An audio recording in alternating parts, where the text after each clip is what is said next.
Well, Starfield coming to PS5 is no longer something that only a few of us are claiming will happen. When I reported on this on January the 15th, 3 weeks ago, it sparked a ton of pushback and even negativity. But now, we have virtually anyone with a contact or source at Xbox or Bethesda saying that this is now happening, along with a whole host of other Xbox titles coming to PlayStation, which is not surprising, given a willingness to support or port PlayStation games or Starfield to PlayStation games would mean basically anything is fair game. If you are going to move Starfield, why not move basically everything else? So in the minds of many fans, the floodgates are opening and they aren't sure what to feel. What's the future of Xbox? Now, this is something Phil Spencer took to Twitter to say he will be speaking on next week, likely before DICE begins. But what about all of the talk about exclusives, and what about Xbox hardware? Where is all of this headed? Now, I put all of the good information right here at the beginning of the video in the form of a monologue. That way you don't have to go searching for it. It's a longer video because it is a live stream. If you like live discussions and back and forth, be sure to hit subscribe and the bell button. That way you don't miss out on my content. Well, a lot of doubt and even some harsh pushback, but now Starfield coming to PlayStation 5 has been reported by virtually everyone with a contact at Xbox or Bethesda. I reported on this 3 weeks ago because I had very good and reliable sources claiming that this was happening. It seemingly took those 3 weeks to make landfall, and now many who claim that this would never happen are saying that it's happening. But more than Starfield, virtually any title you can think of is rising to the surface as being considered for porting to PlayStation. Given the nature of the scale of this, and given the nature of the scale of the pushback that I received when I claimed this on January the 15th, I'm going to primarily focus on Starfield. The other games and claims are still developing, but the tip of the spear and the focus seems to be Starfield. Now, first, I want to walk through what happened. The floodgates have seemingly opened to the point that even Phil Spencer had to address this on Twitter, saying that there would be a business meeting coming up, and we'll talk more about what he said in a moment. The second thing I want to talk about and I want to look at is the reactions to this. Let's just say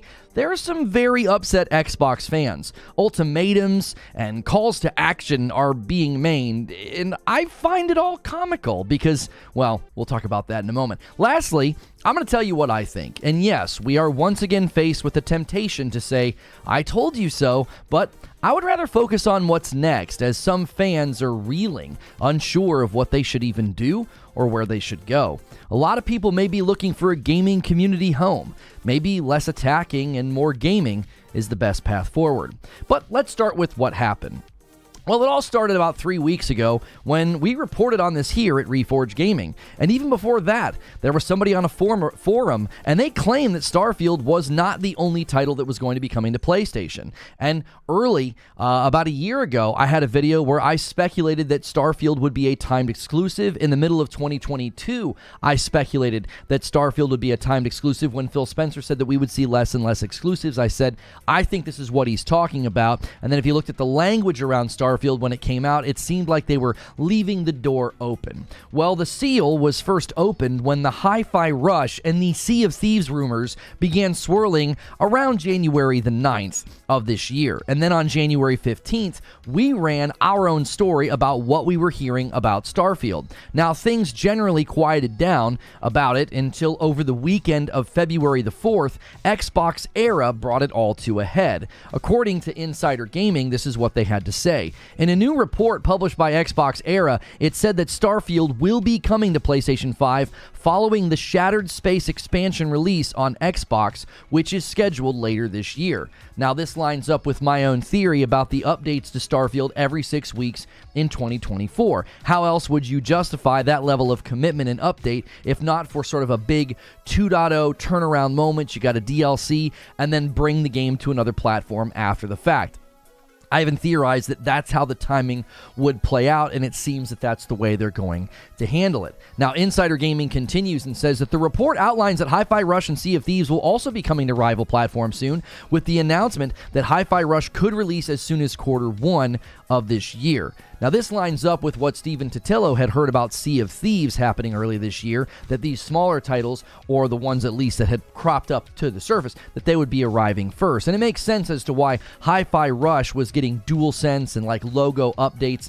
That one internally has been sort of data mined. I believe even Tom Warren was like, oh no, this one's coming for sure because of some recent developments with Hi-Fi Rush. Now, they are likely going to be the first, and they seemingly are right around the corner. More than that, we have some info about dev kits, and more insiders started weighing in. More from Insider Gaming. Xbox Era also states that Microsoft has made additional investments into PlayStation 5 dev kits to support its change in strategy. Windows Central's Jez Corden also weighed in on the ever-evolving rumors earlier today and stated that he does expect Starfield to come to PlayStation. And just yesterday, I spoke with somebody who has contacts at Bethesda, and they indicated those contacts are now saying, yes, this is very likely happening. But things really started heating up when Indiana Jones was mentioned, because Xbox just got done announcing that game. I think people might have been a little bit less upset. They're still pretty upset, but they might have been a little less upset if it looked like it was going to be like, oh, well, games will be about a 1-year exclusive or more, and then they'll come later. But then you hear Indiana Jones, and it's like, that game hasn't even hit the console yet. So, interestingly enough, the Indiana Jones trailer, I went and looked in all of the places that I found it. It says nothing in the description or the trailer about being exclusive. The final card of the trailer simply says, play it day one on Game Pass. We are hearing rumors that Game Pass is going to go through some changes. I'm going to try to cover that in a separate video. There's too much to cover here in just one video. Now, according to The Verge, this is from TheVerge.com. They said, a source familiar with Microsoft's plans tells The Verge that Bethesda is also considering bringing Indiana Jones and the Great Circle to PS5. Now, this turn, I think this turned the floodgates completely on. Jeff Grubb's now saying Gears of War is being considered, and if anybody doubted the far reach of this, there's a Halo job posting that feels pretty significant. The new job posting is for the lead game systems designer, and one of the bullet points reads as follows: set clear design goals and deliverables, focusing the system design team on achieving high-quality, cohesive experience for all players on all platforms. Now, somebody might say, oh, that just means, you know, the platforms that it's landing on. It's on 2 platforms, right? Well, the term on all platforms typically doesn't mean that, and in light of the recent news, I really don't think that's what it means. Apparently, we'll have answers very soon. Jeff Grubb originally reported that something would be coming in the end of February. Well, according to sources close to this, someone at Microsoft or Xbox who doesn't want this to happen leaked this so that the public outcry would happen. So what this did is it prompted a response from Phil Spencer, and I think his response takes on a new appearance in light of what we're hearing, that like somebody was unhappy that somebody high up made this decision. I think this has come as quite of a surprise to a lot of people. I'm going to talk about and theorize in a little bit why I got so much pushback in early January when I reported on this. I've got a theory. I'm trying to be charitable why people were so stern in their pushback. Now, Phil Spencer took to Twitter because the fever pitch of this got very hot, and he said the following: we're listening and we hear you. We've been planning a business update event for next week where we look forward to sharing more details with you about our vision for the future of Xbox. Stay tuned. So it's clear the leaker got what they wanted. The public pressure seems to have pushed up the timeline, okay? This will likely take place before DICE. You don't want somebody going to this event, right? I was speaking to somebody about this, and the concern was, well, people are going to be asking Todd Howard and the team about Starfield going to PS5 at DICE if there's no official word yet. So I wonder if Jeff Grubb is correct, that they had something planned for late February, but the leaks just got out of control, and now they're having to bump up the timeline because people are like, wow, you're going to make us wait a whole week. Well, they weren't planning on you knowing about this, I don't think. And I really hope that Phil is the one who hosts and does this meeting, as some rumors indicated that Sarah Bond would be doing something in the spring, and this might be that thing, right? I don't think it would be very fair for her to make some sort of an announcement that's basically like, yeah, we're doing this, we're going to start moving more titles to other platforms. It's very clear this is a, quote, business update, and it's about their, quote, vision for the future of Xbox, which basically confirms there's some big changes coming, okay? You got this many rumors, insiders, and claims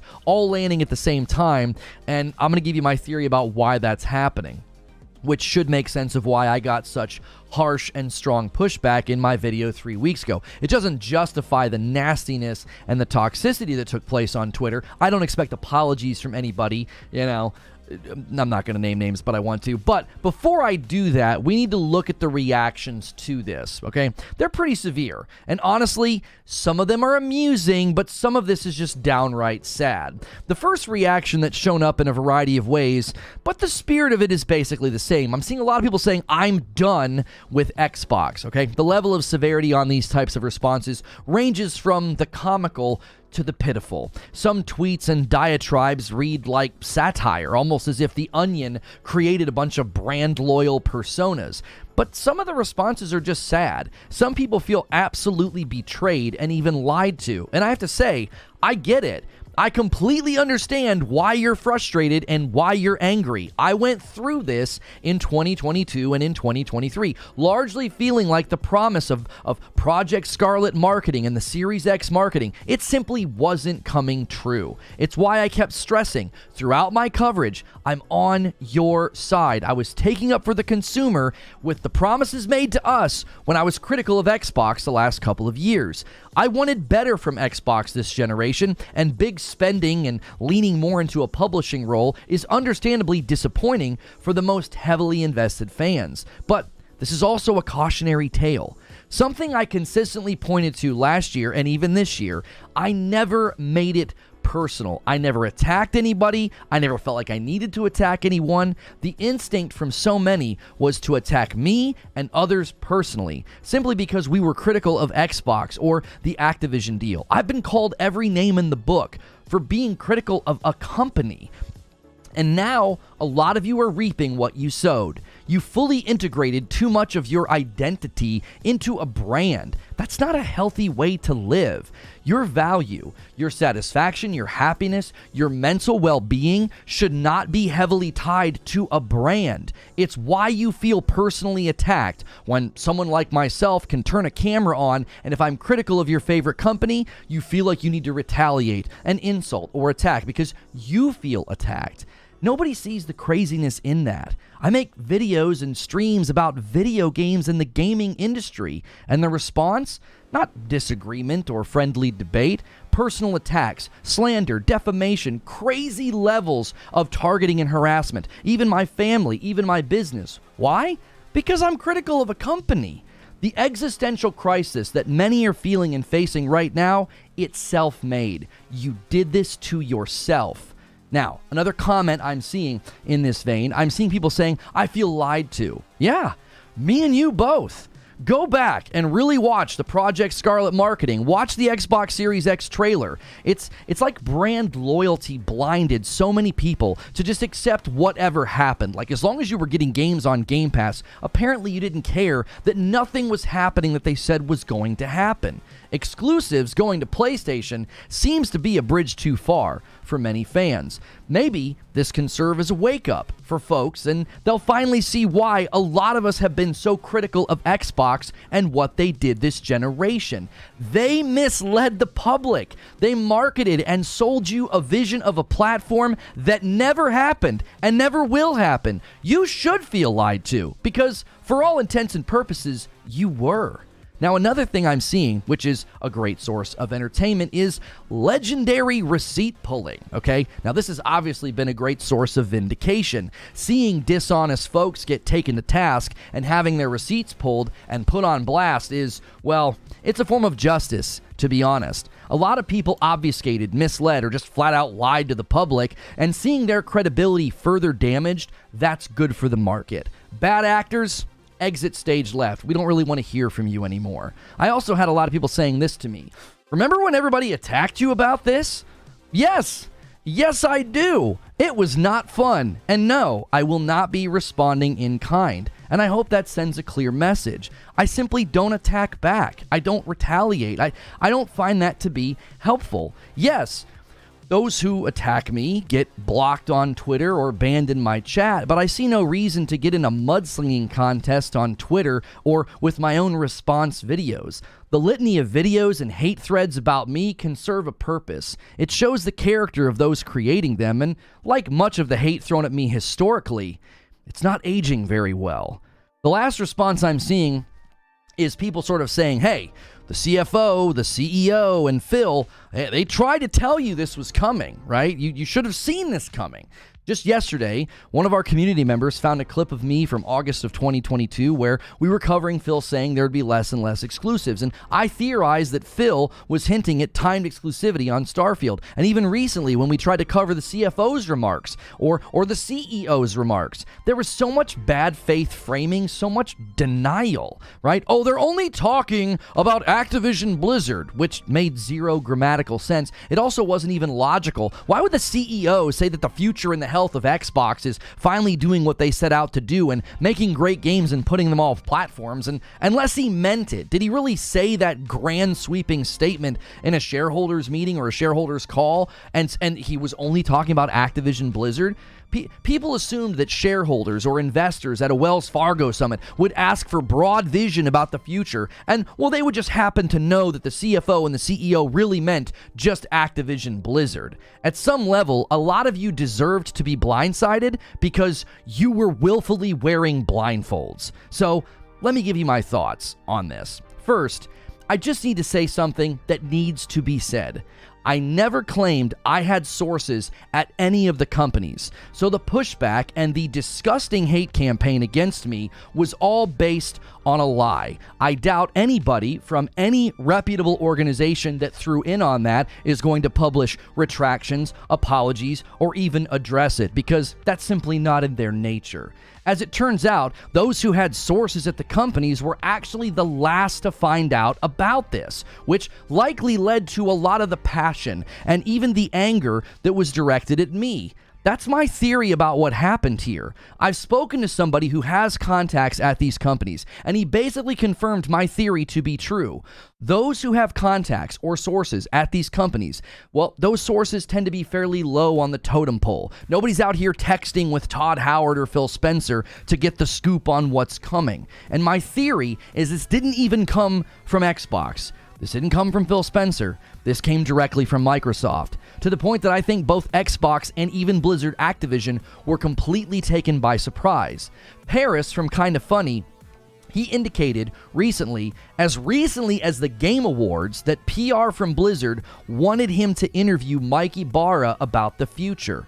That's December. That's not even that long ago. Xbox seems to be scrambling to put on this business meeting, and they're putting it together because of this leak, and this is suddenly just formally announced, almost informally announced by Phil Spencer on Twitter. I would imagine they don't want DICE to be a circus of questions about this, because that's likely what would happen. That's all anybody would focus on. Like every interview, every sit down would be, hey, what's going on with all these rumors about exclusivity and going to PlayStation? So it seems very clear that once the CFO and the CEO got a look at things, they said, we're going to do things our way now. Starfield may have been the last Hail Mary for Phil Spencer's approach, and when it didn't make a dent in hardware, the shift was unavoidable. We've seen all the reports about removal of hardware and discs and things from stores, almost as if, hey, we tried it, it didn't work, there's no growth trajectory in that method, and this is why I think the CFO said what he said in November of 2023, just a couple of months ago.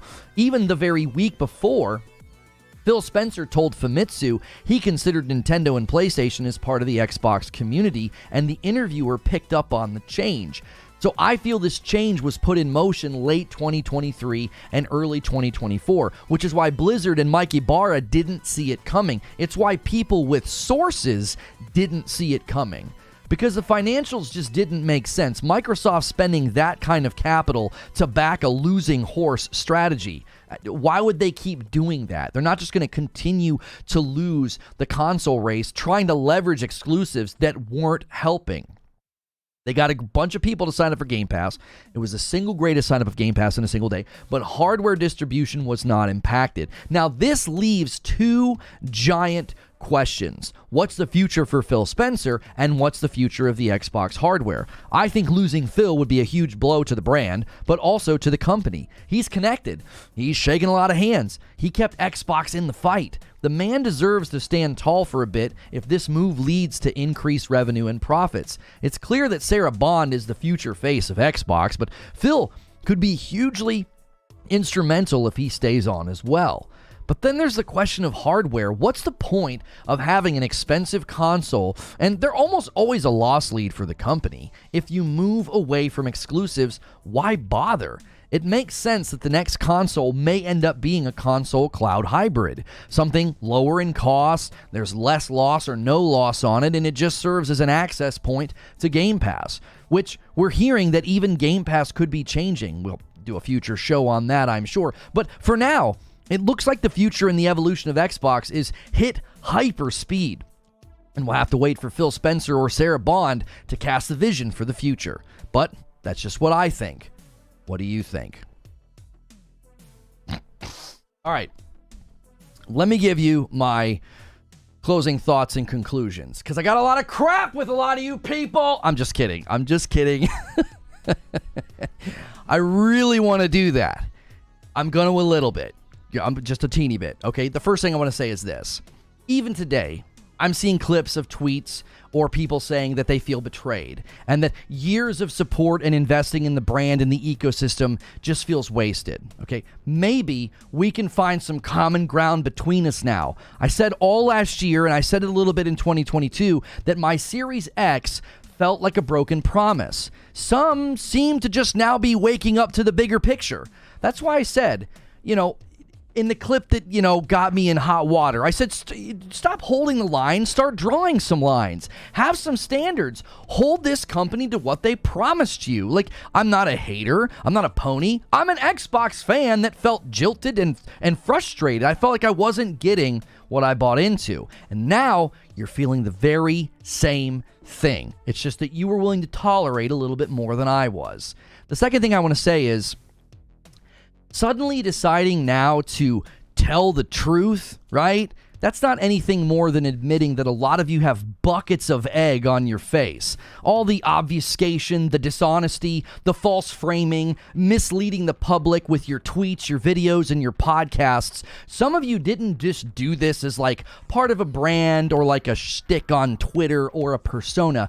You went beyond that. You attacked. You labeled folks, called me a grifter or a pony, using your platform to convince people to not watch me or trust me. Well, how does it feel to wake up in a self-made bed of a destroyed identity? With your false narratives crumbling around you, maybe some of the public will realize you've been dishonest the entire time. The smearing and the mudslinging, the lack of integrity, it's come home to roost. The anger, the embarrassment, and the sadness you now feel is nothing more than reaping what you sow.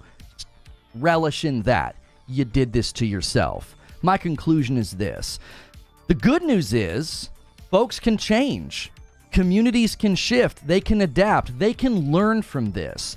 Here at Reforge Gaming, we've never gone on the attack. We don't allow our community to go on the attack. We welcome disagreement. Passionate debate and arguments don't really work in an echo chamber. I've had people observe, they're like, do people just pay this guy to disagree with him and argue with him? Yes, that's what we do. It's healthy. And we hope that maybe some of you find a home here, as, I don't know, maybe some of the shows and podcasts you've been hanging out with haven't really been shooting straight with you. So, now that we have more universal agreement and acknowledgement of the evolution of Xbox from people who just completely unwillingly are doing this, it's like, well, we have to admit that this is happening now, right? Well, maybe now we can get back to focusing on what matters, gaming. But those are just my thoughts. Now I want to hear your thoughts. And that's the show open. Make sure you guys go through the daily ritual, smash that like button, hit subscribe. I'm not kidding around. You're welcome here. I can't imagine watching some of the content and some of the, info streams that you've been consuming over the years and not feeling completely betrayed and misled and frustrated. Well, join the club, all right? Come and hang out here at Reforge Gaming. We got super generous people already blowing up my chat with gifted members. We do an awful lot to make sure people can sample the gifted content, or the members' content, before spending a dime. Every single time we gift a member, it gives you access to our Discord. And a $10 super chat from Tony Esquire. If Xbox fans actually cared about its impending demise, they could have supported the platform just as the PlayStation and Nintendo fans did theirs. AAA titles on Game Pass wasn't sustainable. Yeah, that's like a whole nother show. I didn't even get into that. That like so many people are all of a sudden, I'm seeing clips of people being like, oh, day and date's gotta go.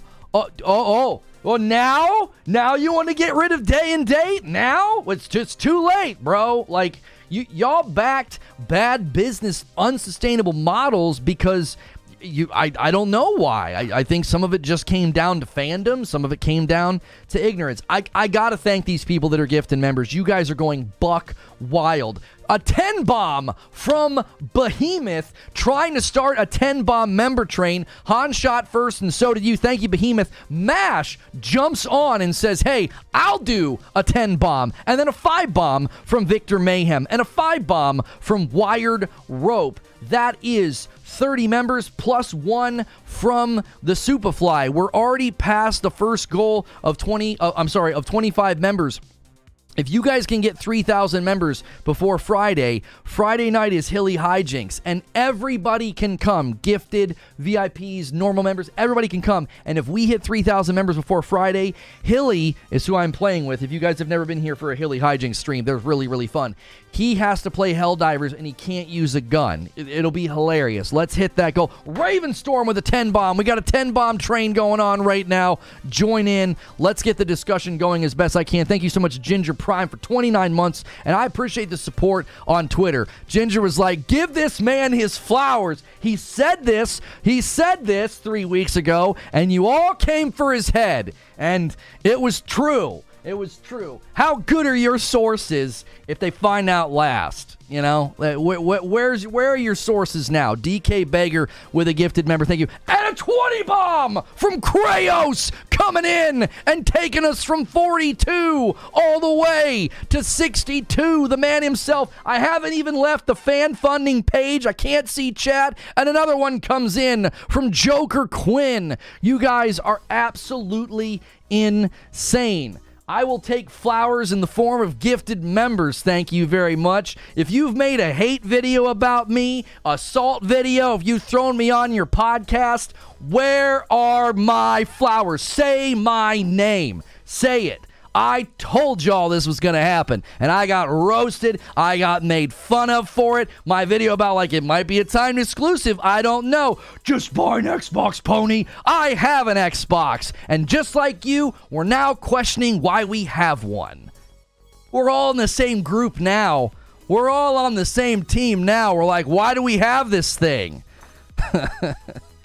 And a 10 spot comes in from Tony Esquire. He says, here's some real honesty. Microsoft deserves an apology from its fan base for being entitled brats. Come on now. Halo Infinite and Starfield on Game Pass. Microsoft bought Bethesda and fans can't buy Starfield. And a 10 bomb from Detective Seeds. This guy with the little ribbing on Twitter yesterday. I appreciated that. I don't expect that person to do what's right, but I appreciated you doing that, Detective Seeds. Ruthless Blaxican jumping back in as a member. You've been here before.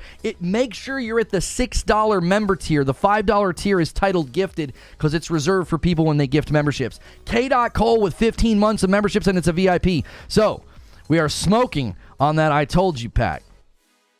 I don't want to do that too much, okay? It's really hard not to. It's so difficult. It's like, y'all attacked me so much. Like, the level of attack got insane. And all I ever said was, I'm taking up for the consumer. We were promised this stuff. Series X didn't get it.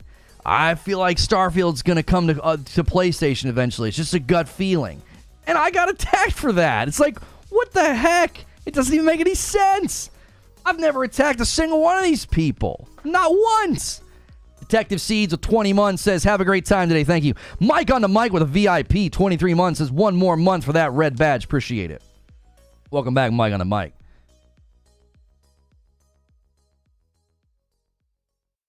Good day to be a Sony pony? It's not even a good day to be a Sony pony. Listen, the problem with this is that This is precisely what I didn't want Xbox to do.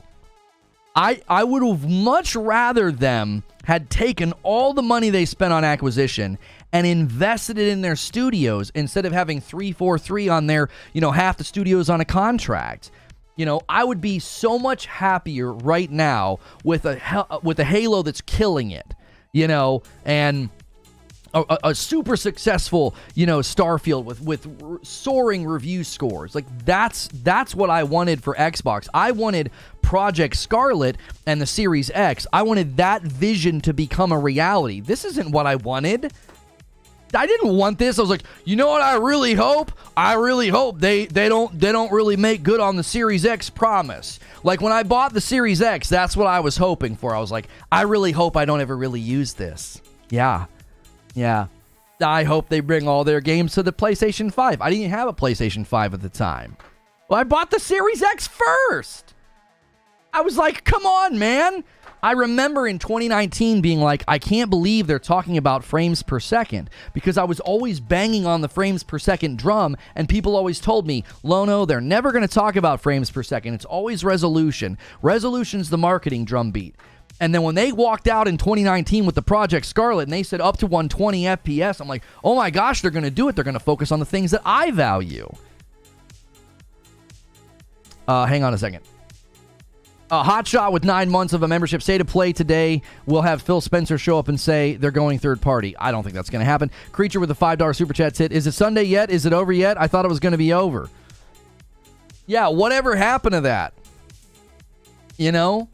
That outlet that called me out and said all those terrible things, he said he was going to go live with his source on a Sunday. Where's your source? Did he sleep in? Right? Is he sleeping? I think he's sleeping. Don't forget to order some Reforge roast. Work and Lurk meeting. All right, Ginger. Krayos with 7 months says, do you think this is Xbox doing or the higher-ups at Microsoft seeing the potential and how much money they could get from going multi-platform? I could honestly see it either being the case. This was 100% a Microsoft decision.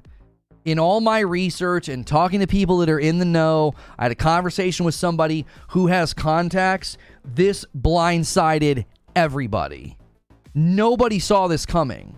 Why in December would Blizzard be going up to Paris and saying, oh, we can't wait to have you interview Mike Ibarra. We're super stoked. And then a month later, Mike Ibarra's out. That doesn't make any sense.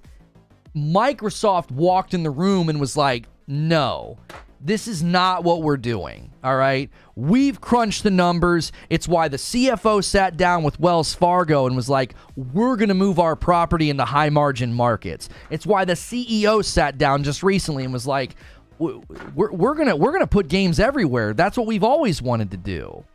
That's Microsoft talking. I told people so many times last year, stop looking at Xbox, look at Microsoft. I tried to tell folks, I was like, you don't know who you're cheering for. You are cheering for the devil because you're looking at the green and you're thinking, well, Phil's really nice. And Phil's been in our corner. And Phil kept Xbox in the fight. That's true. Microsoft doesn't give a frick about any of that. When they spend this level of capital, they want ROI. I had a guy go 10 tweets deep on me saying, you don't know anything about business. They're not going to do this. I'll come on your podcast and educate you about ROI. Yeah, you're going to come on now and educate me? Microsoft clearly crunched the numbers and said, what are we doing here? You're losing so handedly at hardware. Exclusives only serve one purpose. What is it? Within the Xbox ecosystem, what purpose would an exclusive serve? What? Because they put everything day and date on PC. So it's really a console exclusive. What purpose does a console exclusive serve? What? Getting you to buy the console.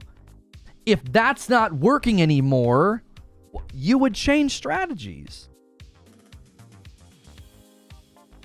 You would change strategies. Don't pause on me. I said 10 tweets deep. I didn't say feet deep. I said 10 tweets deep, Brooklyn. Yeah, exactly, Donnie. Exactly. Yeah, Satya sits down and is like, if it were up to me, I would do away with exclusives. It is up to him. It is up to him. You know, he got on the phone with Phil and he's like, Phil, I think you're doing a great job, but I think it's time. I think it's time that we shift away from this. It's not working. If we're going to have strength in the gaming market, if we're going to make money, this is the way. The way is, and also remember, Satya was really, really big on the idea of just creating a cloud access point. He didn't seem to be pushing for like hardware innovation. Why? Those two things go hand in hand. We don't need exclusives, and we don't need to be pushing expensive hardware. Just give him a cloud access point. The same dude had to pull over in his car and post a Twitter heart to heart. Oh, yeah, another, yeah. It's really, really hard. I'm doing my absolute best not to relish in the fact that people who have consistently used their platforms to attack me and call me a grifter and label me all these horrible things, reprehensible things, watching them all fall apart, it's like you are quite literally reaping what you sowed. You made this personal. It should never have been personal. It's just business. It was never personal for me. As a consumer, I was like, I'm disappointed. I didn't buy a Series X so it could sit in my frickin' living room. I bought it because I thought I was going to get 120 FPS games, 4K games. I thought I was going to get amazing games. And I've gotten a slow trickle of, I would consider it to be mediocre first-party presence. And a commitment to cadence over quality. What's a grifter? People don't even understand the term grifter. Grifter got thrown around a lot because of YouTubers that would latch on to drama and talk about the drama. They were grifting, right? You know, grifting from topic to topic because it's height relevant or whatever. So they don't even use it properly. Like, as the term, you know, the etymological study of the term grifter, it doesn't even make sense to be like, well, this guy does negative content about Xbox, he's a grifter. It's like, I think they quite literally think that's all I do, because they literally live in an algorithm. They're on Twitter and YouTube, and all they do is consume negative Xbox content so that they can yell at the person, because that's, like, I guess that's how they get enjoyment. And so they only ever see my clips or my videos where I'm being negative against Xbox. You also have to see what's happening. It's basically clip warfare. I do a 2-hour stream and I'll have all this nuance and I'll have all these nice things to say about Game Pass or Xbox or a certain game. You know, I'll talk about Starfield's potential, but then somebody will only slice out this small teeny part and they'll put that on Twitter. Well, somebody will see that and they'll be like, yep, there goes that grifter Reforge Gaming hating on Xbox again. They don't see all of the nuance that goes into a 20-minute monologue or a 2-hour-long conversation. They literally only ever see when I'm negative. Now, if that's all you ever see of me, of course you're going to be convinced, yeah, that guy just sits around and bashes Xbox. They're the victim of a narrow funnel is all it is. That sounds like some stuff a grifter would say. Oh. Hang on. I gotta thank MASH here. MASH with 7 months of memberships and a VIP. As a Lions and an Xbox fan, I've seen better days, and you were so right, it hurts. Listen, I tried to posture the show open in 2 different ways, right? Number one, I don't really have open arms for the content creators and people who use their platforms to attack me and to drudge up lies from 2020 and defame me. My arms are not open to you unless you make it right? Use your platform to make it right. Correct the public record, okay? So those people, they deserve scathing criticism for what they've done and how they've carried themselves. Shiny Red Flag, thank you for the 2 gifteds. That's 75. Now, on the other hand, I owe you guys 15 members now. On the other hand, the public that has felt either misled or misled by Xbox or misled by those podcasts, I have open arms to those people. I'm like, listen to me, y'all. I've been on your side for a really long time. And a lot of you spit in my face because you're convinced I'm some Xbox-hating pony. And it's like, no. I started with Xbox. I bought the Series X first. I had more games on the Xbox. Like, that's where my home is. Thank you for being an agent of chaos. Hilly pushes us past 75. So, to the public and the people that feel misled, it's like, listen, you could find a home here. Thank you, Brad Miller, for upgrading to a standard membership. Appreciate that. You could find a home here. We got a great community. They're super generous. They've already gifted 76 members this morning. Right? You can get into our Discord. You can join clans that we start. You can be a part of our writers room every day. If you upgrade and grab a standard membership, you can help us plan our shows. Like, our commitment to, accuracy in our reporting and honesty on our thumbnails, I'm telling you, you've been sold a bill of goods by these people. They've been selling you a bill of goods about Xbox, and they've been selling you a bill of goods about me. It's time to wake up and realize you've been consuming liars and smear merchants. You've been watching people that haven't been honest with you. As the public, you deserve better than you've received. You've received mouthpieces. You've received a bunch of corporate hand-waving and astroturfing. You deserve better than that. Yeah, we have a Zubair. How many of these other communities have a Zubair, What's this person saying? You guys are talking to this person 2 years ago. Oh, PlayStation doesn't want Starfield? I got news for you. Thank you, Joker Quinn, for another gifted membership. Appreciate it. And thank you, Reckless Gambit, for jumping back in as a member. I got news for you. I've said it many, many times. I have a video last year where I said Starfield can learn from Cyberpunk. Starfield can learn from Cyberpunk. And I argue in that video, I said, listen, this game has potential.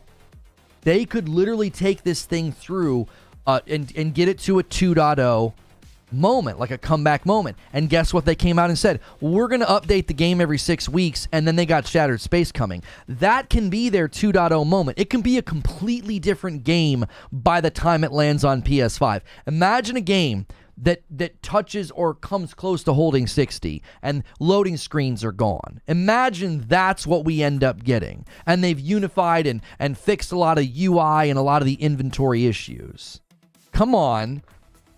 Don't act like, oh, PlayStation doesn't want Starfield. There's a huge Bethesda fan base on PlayStation. Eugene says that Starfield would sell 10 million copies on PlayStation within a year.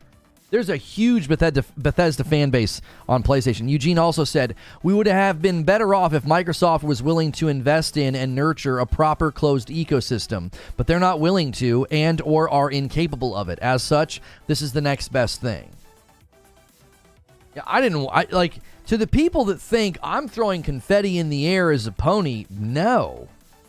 Number one, I don't consider myself a pony. Number two, I don't throw confetti in the air when, if this is happening, it's basically admittance that I just don't need my Series X anymore.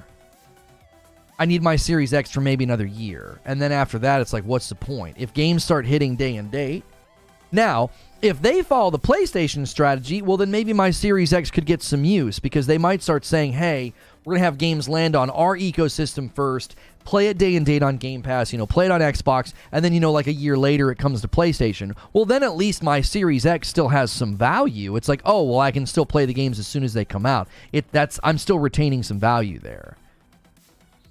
Sneaky Wolf with a $5 Super Chat tip. Do you think Phil will be straight up real Philly about this? I'm assuming it will be a bunch of corporate speak about the future of Xbox is one where Xbox games are enjoyed everywhere. Something like that. It's going to be hyper generic. It's going to basically be like, listen, we see the vision of Xbox now with how much property we own, with Activision, Blizzard, and Bethesda, and all the talent we have, we see that being best served as being in as many places as possible. It's going to be some version of that. Now, I know, we're hearing everything will be better next week. Don't believe everything you read, right? We're hearing that, like, oh, this might not be as bad as people are making it out to be. There's too many people close to this saying, this is coming. This is happening. Lord Horg with a $5 Super Chat tip. I ain't celebrating either. I spent $500 on a paperweight Series X. Thank you, Lord Horg. Phil's speech will be conceding, wrapped in ambiguity. Yeah, I don't think he's going to walk out and, like, calm everybody's fears and, I don't think he's going to walk out and everybody's going to be like, yep, we're totally fine. Nothing's going to PlayStation. No, he's going to come out and make it pretty clear that is happening. I just don't think he's going to give any like details or specificity. Now, does that mean that there are instances where there are games that won't come to PlayStation? My question would be, what's the point?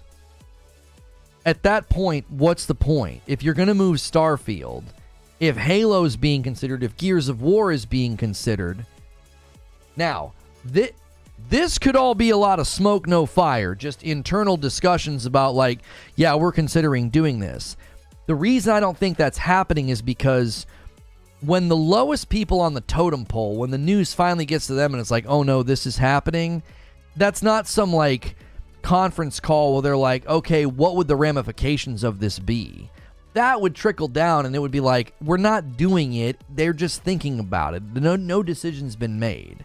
The fact that people are talking with a certain amount of finality about this, there's too many people that are like, oh no, this is happening. Yeah, my sources are indicating this is happening. There's too much finality in the language. We are currently at 2744 members. 2744. If you guys can get us to 3,000 members, Hilly has to play this Friday night in Helldivers with me for all the members. Every member tier can come this Friday night. Hilly has to play without a gun. It'll be hilarious. And Ghost in the Garage Gaming with 10 months in a VIP. People don't realize that after Satya, the biggest shareholders are Vanguard, BlackRock, Fidelity Wealth, etc. All multi-billion-dollar hedge funds. That's who Satya answers to. And a 2 spot from Michael Maradian. Lono, aren't you worried about all the IP they own? Why would I be worried about the IP that they own? Worried about the IP getting damaged, shut down, canceled, whatever? Hilly says, F no. Come on, y'all. You guys made him uninstall Halo. Let's get this. I already owe you guys 15 members. We're already well on our way to 2,800. 200 members is nothing for y'all. You guys go crazy. Fazimoto with 27 months says, just got here, but Game Pass stays available only on Xbox, and you can get games day and date. Doesn't that give Xbox some value? Okay, well, Fozzie, we're also hearing rumblings that Game Pass will change. We're hearing rumblings that Game Pass will change. And so I'm going to cover that probably in a separate stream once we have more information. Embracer Group is clueless. Microsoft is in the software game for 40 plus years. Right. I think the difficulty, though, with that is that Microsoft's expertise is utilitarian software. They're not good at creative. That's my biggest concern with Microsoft owning this much property is that Microsoft loves to get rid of full-time employees and put everybody on contracts. Yo, what's good, Von Raz? It's actually not been that spicy. I mean, I've been a little spicy because, I think I deserve a little teeny, grant me the teeniest of victory laps after everything I've been through for just reporting things that I heard or theorizing for fun about Starfield. Imagine getting spit on by Xbox and still defending them. Could never be me. I mean, I don't feel spit on by them. I don't feel like I'm defending them. I don't know if maybe you're talking about somebody else. Gears Collection 1 through 3, Gears Collection 2, 4, and 5, that'll sell a lot of. There's no reason to have a loss lead if you're selling to everyone. Right, like what's the point? What's the point that's the question about hardware. Right? The question about hardware is, you know, and we kept saying this about Game Pass. We said it's not sustainable. No, it's sustainable. It's sustainable. Phil said it's profitable. It's like, how is it sustainable? All other submodels are showing cracks in the surface. They're all in trouble. They're all plateauing. Why would this be any different? At your size, you need to keep the victory lap short. That's true. Geek to Sneak with 18 months. I hate console wars. It's supposed to be about the games. I love Gears of War as much as I love God of War. Why close yourself off to one platform? COD Lover with 13 months says, nice stream. I think Oh No It's Alex should give you an apology. I don't really care to receive apologies from people unless they actually mean it. Indiana Jones, the Master Chief Collection, and Gears are allegedly coming to PS5. Right. This today is primarily about Starfield because that's what I reported on 3 weeks ago. I said, look, this is just what I heard, right? And then I theorized. I spent a lot of that monologue theorizing. I was like, they're updating the game every 6 months. They've got this DLC on the way. It could all be tied to the same strategy of get that game back on track, get that DLC out the door, and then get that game on that platform. Like, yo, what's good, Feed? I see you in the chat. Oh, yeah. I'll take care of that, creature. 1 second. It's in the timers. Disable. Okay, yeah, it's turned off. Yeah, I've seen the thing where Colt Eastwood got a DM that said, next week will be better. Don't believe everything you've read. Okay. I mean, okay. You know, okay. I don't know. One of the insiders, the person that posted this on the forum, they were one of the first people to crack this. I was not the first. There was somebody on a forum that said Starfield was coming, okay? And they had the following to say, okay? They said, I want to jump on your post and add to it. They were responding to somebody, all right? This is the post here. Hang on, I have to change my input, all right? They said, the idea that any of this is in a reversible position is nothing but wishful thinking at best. You have to be the most blinded diehard fan to believe that this can be reversed with enough fan outcry.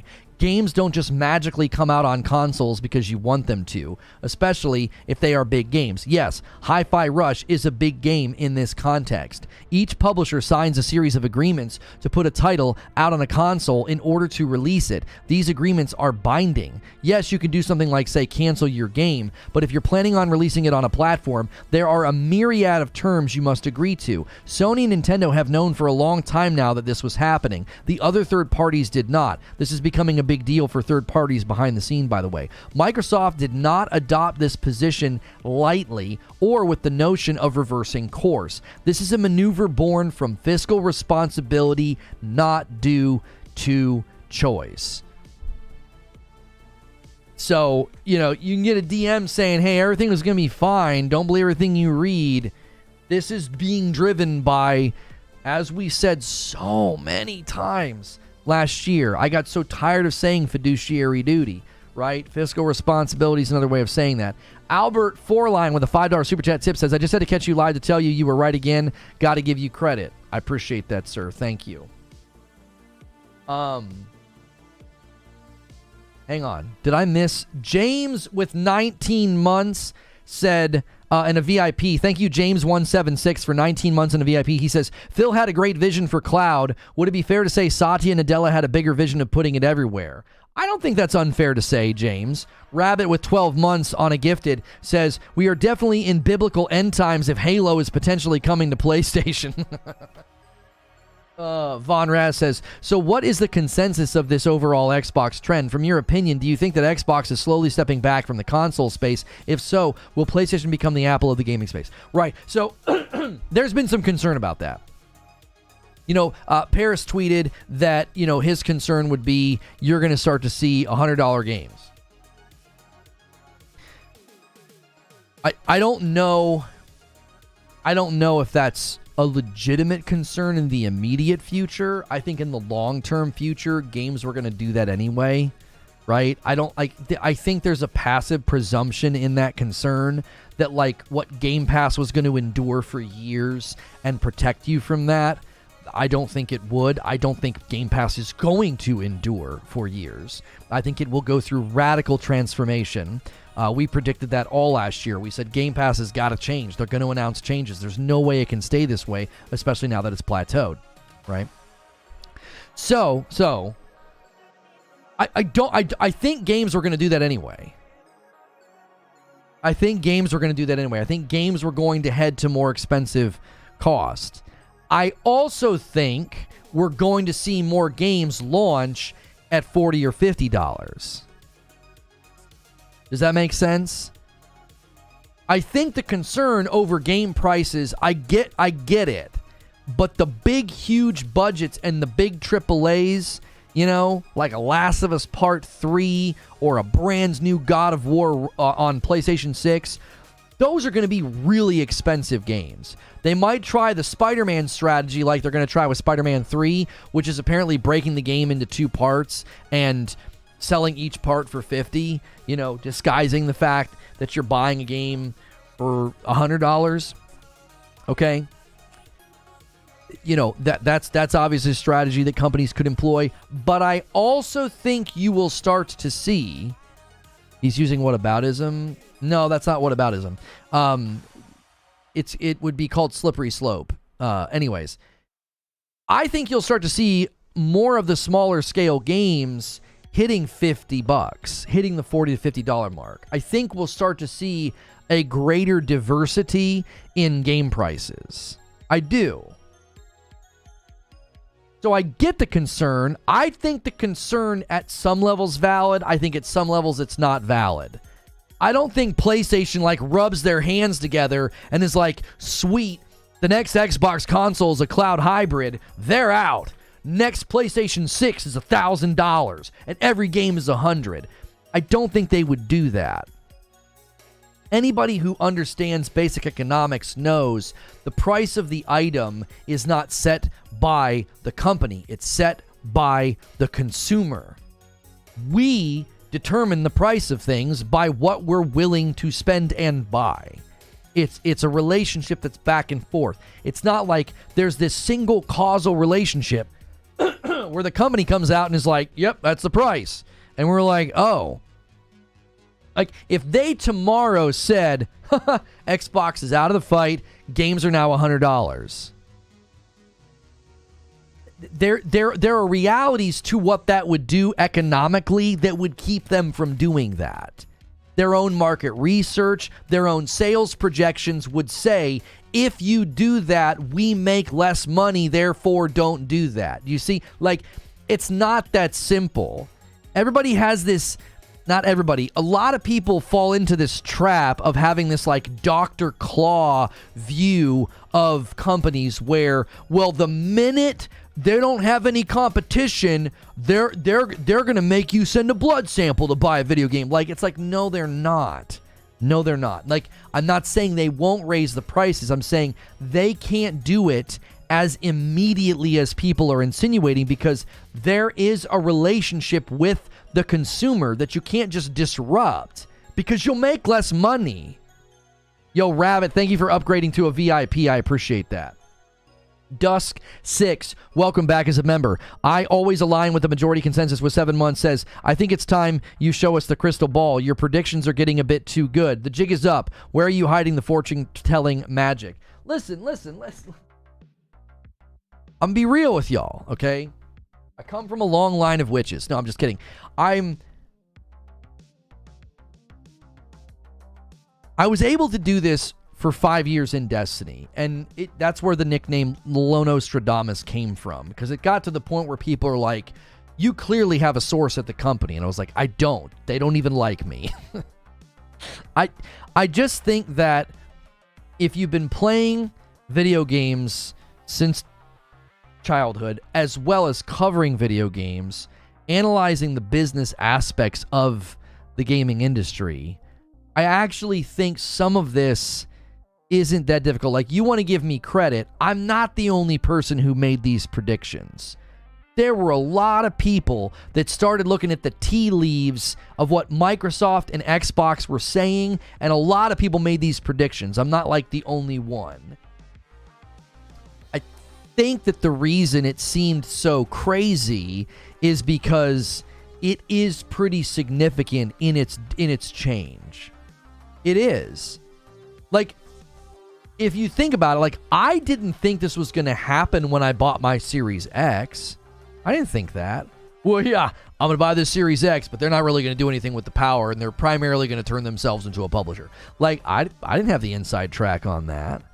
Now, in 2017, I remember walking away from E3 in 2017. That was 7 years ago, and I said, I really feel like Microsoft, I really feel like Xbox is trying to blur the line between console and PC.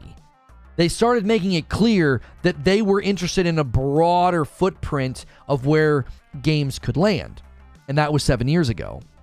So I was attuned to it. I knew something was coming. I think I made good observations about that. But I definitely don't think I envisioned this. I think some people were ahead of the curve on this with me. There were people that well before I did said, dude, they're going towards publisher. There are guys that said this well before I did. Now, the minute they put their sights on Activision Blizzard, if you go back and you watch my coverage of Activision Blizzard in 2022, something happens. A change happens. I start the year being pretty neutral. I'm like, this could be bad, this could be good. And then by the time August of 2022 rolls around, I'm very much like against it. I've looked into it. I've looked at how Xbox has handled Series X and, you know, the first 2 years roughly of the console, and I'm like, I don't think this is a good idea. I had conversations with y'all. I looked into scale, you know, this scale of consolidative effort in other markets before. I experienced this when I worked at AT&T. I was in the cell phone industry for 5 years, and then my dad went through it at his company. He's now retired, thankfully. It wasn't his company. He didn't own it, but the company that he worked at.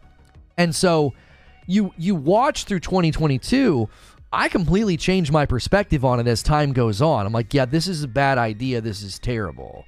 And then we get into 2023, and I am full on against it. I'm like, no. 2023 is when I had the... It's both fortunate and unfortunate, you know, happenstance of people grabbing clips of me and throwing them on Twitter. And, you know, I had this explosion from 300 to 400 followers, you know, up into, you know, a couple thousand. And, you know, and now we're approaching like 5,000 followers, which is great on Twitter. Like, I think Twitter is absolute chaos. It's digital Thunderdome, but it serves a purpose. Yeah, guys like King Thrash were saying this well before I was. But I do think one of the reasons that this is blindsiding people is I do think a lot of them just put blindfolds on. They were like, this isn't happening. You know, they completely ignored the fact that Xbox abandoned the power narrative and constrained Series X distribution. That's sign number one that something's changing. Not to mention the Series S in and of itself was a complete surprise. I was like, what is this? Thank you for the 5-spot wired rope. The ABK merger showed the ballooning costs of AAA games development. Devs will move to timed exclusives for a higher chance of profitability. Yeah, I've argued that you'll probably see more timed exclusives from third party on PlayStation going forward. Yeah.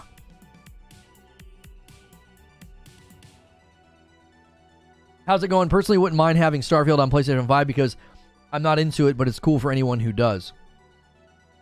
I'm not as interested in the game coming to PS5 as much as I'm interested in the game getting better, like going through an improvement process. Yo, Dusk6 gifts a member and gets us to 78. If you guys can get about 200 more members today, we will hit 3K members. And then Hilly on Friday night has to play Helldivers 2 with me. He has to do it without a gun. It'll be hilarious. Albert Forline with a $5 super chat says, here's some more credit. Great video like usual. Good day. I appreciate it. I knew something was up after they stopped reporting numbers on Game Pass. Well, that's actually common practice. Common practice for any subservice. Like once they stop seeing growth, they'll stop reporting. They'll stop reporting. Freddie Jackson with 33 months in a VIP. 3 months left till the big 3. Keep up the great work. Thank you so much. Now, I need to do something really quickly.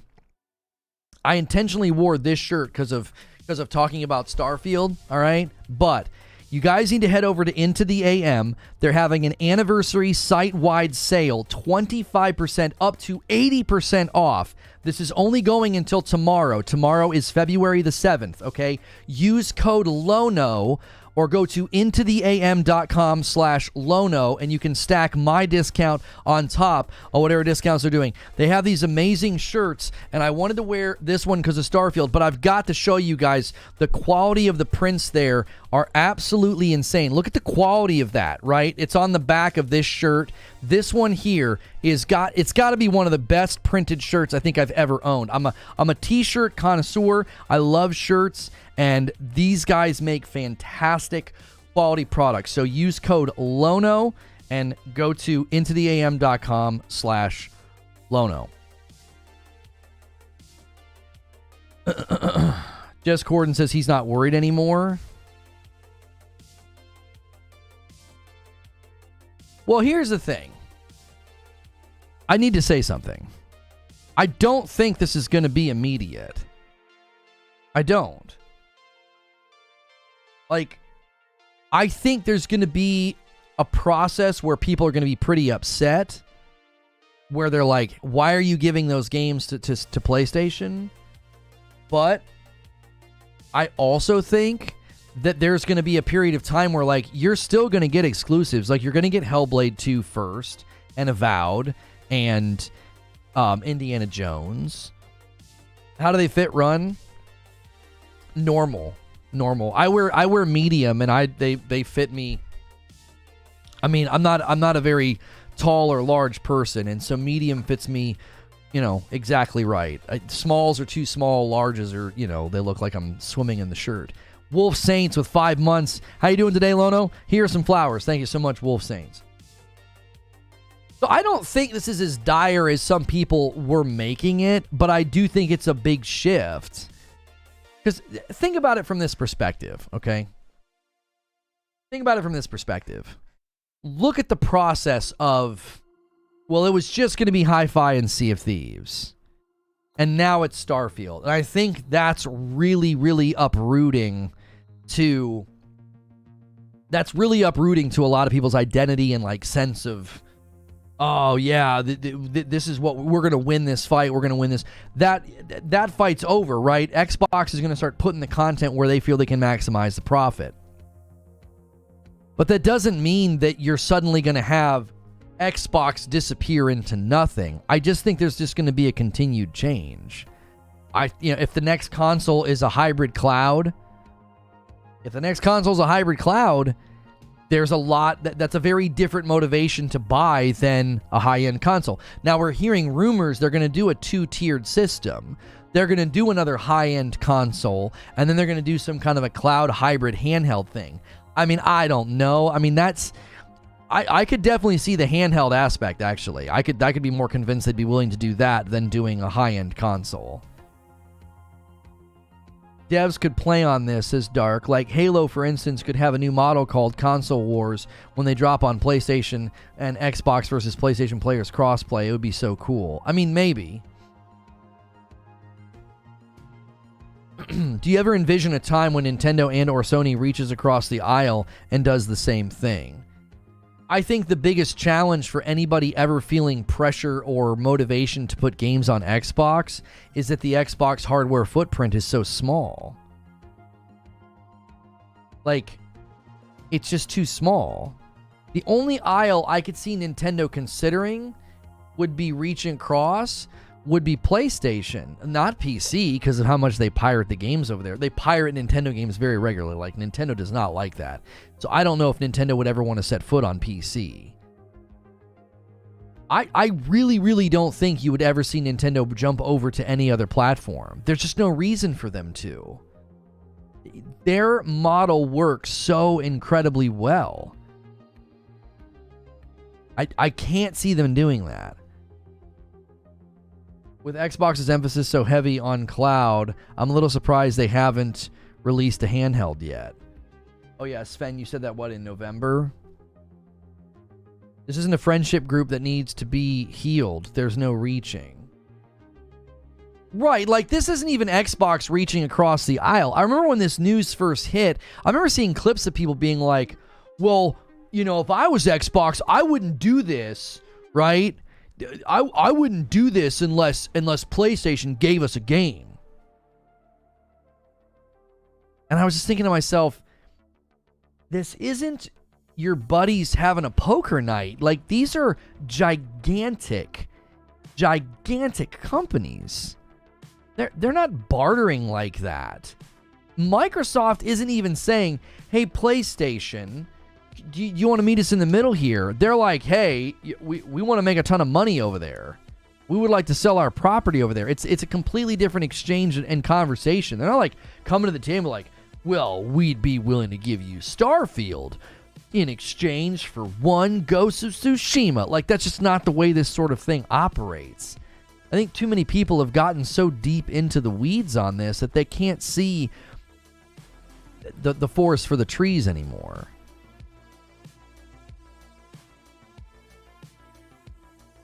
Nintendo's a boutique brand in the same way that Louis Vuitton never needs to sell in Target or Walmart.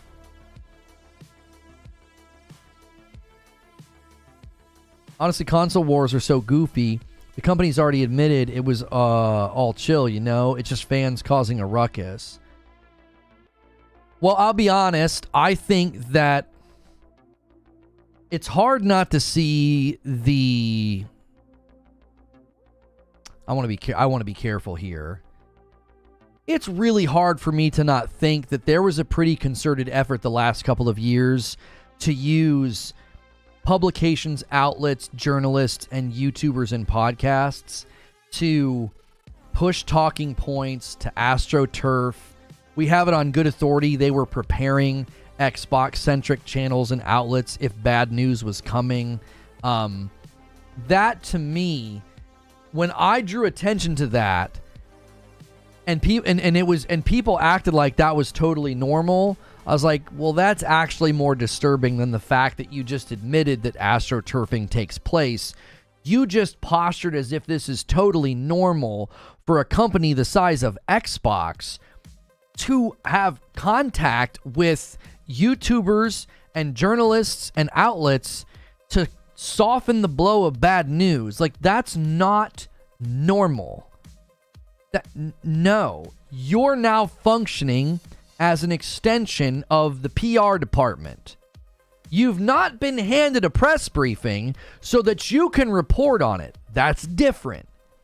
When an official press briefing is drawn up and sent to you so that you can write your blog or make your video, that's not the same as prepping people for bad news. So it's hard not to think that a lot of the consumers right now justifiably feel they've been sold a bill of goods. They've tuned into people, trusted them, they were given a vision of where everything was going. They were told everything was going to be fine. The tools will come and exclusives this and Game Pass that. And it's like, now it's clear that that narrative was false. And you have every right to be angry. You have every right to feel like, hey, I feel like this entire time you've been telling me everything will be fine. This is going to be great. We were told that the Xbox Series S was going to run circles around the PS5. We were told all these things about hardware. We were told all these things about Game Pass and the tools. It's like, was any of that true? Like, was any of that real? I think the public and the people that were viewing and consuming that content, I think they have every right to be angry.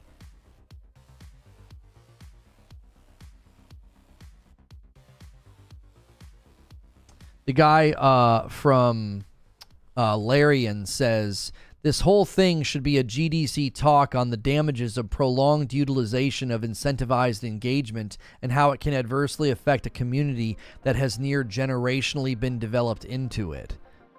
There are more Baldur's Gate 3 players than there are when asked in 2023 players of games. Oh, wait, that's a different tweet. I thought that was like a part of his thread or whatever.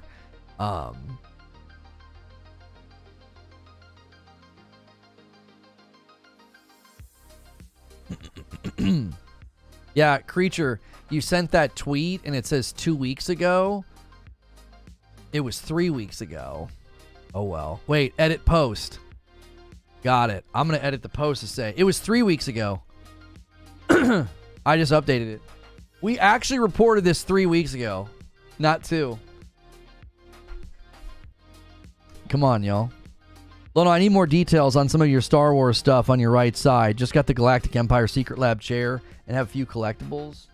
Well, on the ground are just all of the bust sets from the first Star Wars run. These aren't really available anymore, unfortunately. And then this is like the medium-sized Millennium Falcon, TIE Fighter, and the X-Wing. Boba Fett's behind the tall neck, unfortunately. The Yoda my kiddos got me. And then that's the Dagobah diorama. There you go. 2, 3, same no. It's not the same. It's not the same at all. I couldn't preload Foam Stars, by the way, so our second stream today, we're going to check that game out, but I'm worried servers will be pretty bad. They did not turn it on at midnight like they have in the past with other PlayStation titles.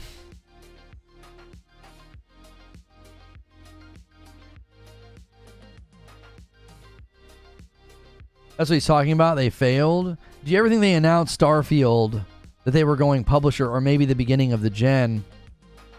Or maybe during last gen? I'm not sure what you're asking, Haseo. Thankfully, I sold my Xbox Series X when it was still worth a lot of money. I'd initially bought it expecting there would be exclusives at the Game Pass, would be launching huge AAA games, but it's mostly, I think you meant to say indies.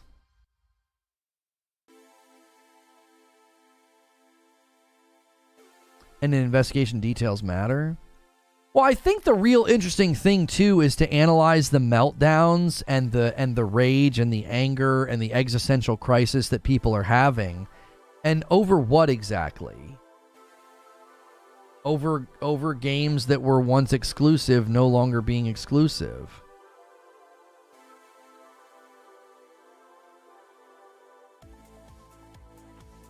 This guy says, attention, screenshot every pony twerking thinking they're getting Xbox games. I'm hearing next week shall be exciting if you're an Xbox gamer. Everything will be fine.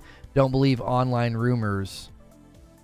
Like I said before. Yeah, I don't think it's as dire as everybody has said that it is, because I still think like I said, I still think you're going to get games first. You're going to get games like Hellblade. You're going to get games like Indiana Jones. You're going to get those games first.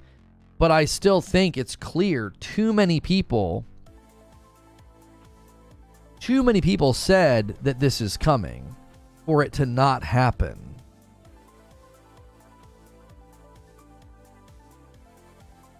Like anybody who has a contact at Xbox, anybody who has a contact at Bethesda, they're all like, oh no, this is happening.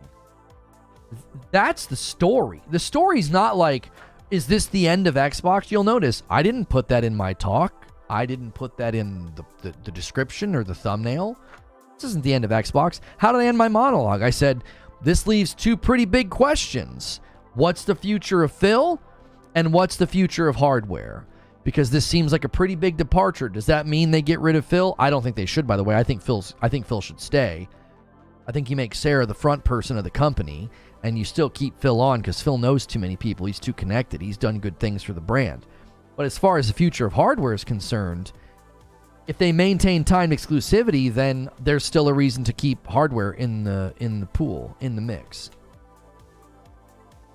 And that doesn't necessarily completely dissolve Xbox as a platform or a company. It doesn't suddenly become this cloud ethereal ecosystem that's like, well, it's all non-distinct. Like, why should I buy an Xbox? I think last gen was the catalyst for them going publisher. If Phil said he thinks last gen was the worst gen to lose, then maybe somewhere in that gen they decided to go publisher at some point. No one has directly denied the accusations. That should be the clue. Right. I think it's too big for that, though.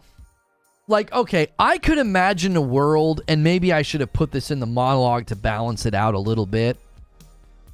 I could imagine a world that this is all hypothetical consideration, and because of that, because of the far reach of it, everybody at every level heard about it and was like, oh my gosh. Because look at the language. They're considering Gears of War. They're considering Halo. Now, we've heard that Starfield is like, it's basically happening. And I think that's why all these other titles are being considered. That's why I didn't focus on those other titles today. I focused on Starfield because I'm like, from what I can tell, Starfield is the most locked in of the rumors, of the predictions, of the insider intel. When Xbox era is like, this is happening, we heard it's happening. And then I talked to a guy who's got contacts at Bethesda, and he's like, yep. He's like, it's happening. It's very likely happening is the word that was used. So it's like, that's why I focus primarily on Starfield. All these other titles, Gears, Halo, Indiana Jones, they are quote-unquote being considered. But here's the thing. Some of the insiders have pointed to the fact that Xbox has further invested into PS5 dev kits. That sounds like they're creating an infrastructure to do this on a regular basis. They're just looking at which properties they think would be the best to do it with. When there was chatter Game Pass was going to PlayStation or Nintendo, that got shut down in a sentence real quick. This is true, Zubair, but this is like, the problem is, if Phil Spencer comes out and says anything, people are going to say, okay, but what about this title? But what about that title? But what about this title? You know, he's going to probably say something to the effect that, you know, yeah, on a case-by-case basis, if we think a game is better served by being on more platforms, we will do that at a later date. You know, still retaining day and date value for Game Pass, still retaining, you know, the value of having a console. But again, the fact that people are saying even Game Pass might go through some changes.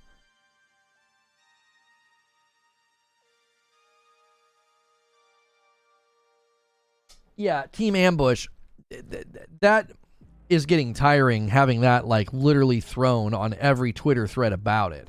There were tons of people back then that said that. There were a lot of people that said Microsoft's heading to becoming a publisher. You know, I like giving people their flowers, but when you make a prediction that goes back that far, and a lot of other people were also throwing that dart blindly in the room, I just think there were less breadcrumbs back then. A stopped clock is right twice a day, right? Like, you could say years ago, I mean, in 2017, I was like, yeah, I think they're blurring the line between console and PC. Dude, I'm not asking for flowers for that. That was just a pretty easy observation to make, you know? Like, a lot of people have thrown things blindly in the dark and hit a bullseye. You know, I don't know. I think some of the people that were saying this way back in the day, I think it was a blind swing, and they got a lucky connection. I think those of us that have been saying it more recently had a lot more grounds to say it. There was a lot more evidence to say, like in 2022, when I said, I think Phil's telling us Starfield to be a timed exclusive. That was my theory. When Phil says, you know, they're going to be less and less exclusives. I think the breadcrumbs became undeniable in the last 2 years or so. The breadcrumbs just became undeniable. It's like, this is happening. They are not going to buy all this property and just keep it on one console. It makes no sense. And that's why I said some of the people that have been blindsided by this, well, they kind of asked for it. They asked for it. They put a blindfold on. Of course you're going to get blindsided when you're not staring straight face at the facts. I called it Jim Ryan mission accomplished. Yeah, Jim Ryan was fired, by the way, according to the same people that said this type of thing would never happen.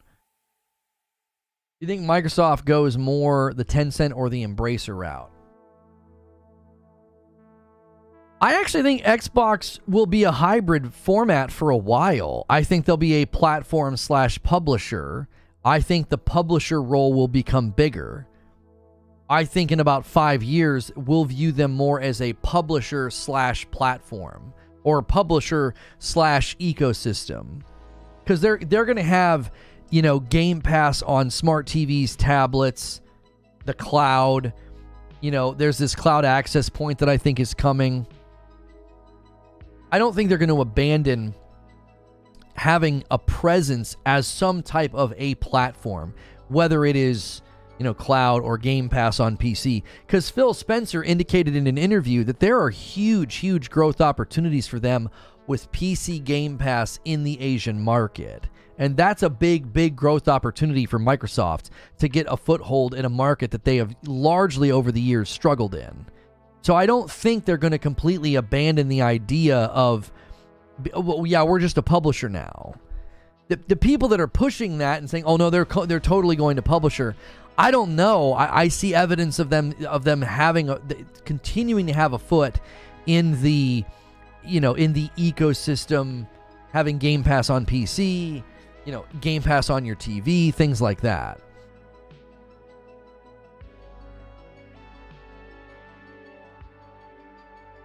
You don't care about it going to PlayStation because you're lucky enough to have both systems. Well, I wouldn't necessarily agree that I'm lucky enough. I've made choices that have allowed me the opportunity to fund that kind of a leisure or luxury. That's not luck. Zippy Narwhal with a $5 super chat tip. Sony essentially has a monopoly on the high-end console market now. How can anyone celebrate this? This is awful for the industry.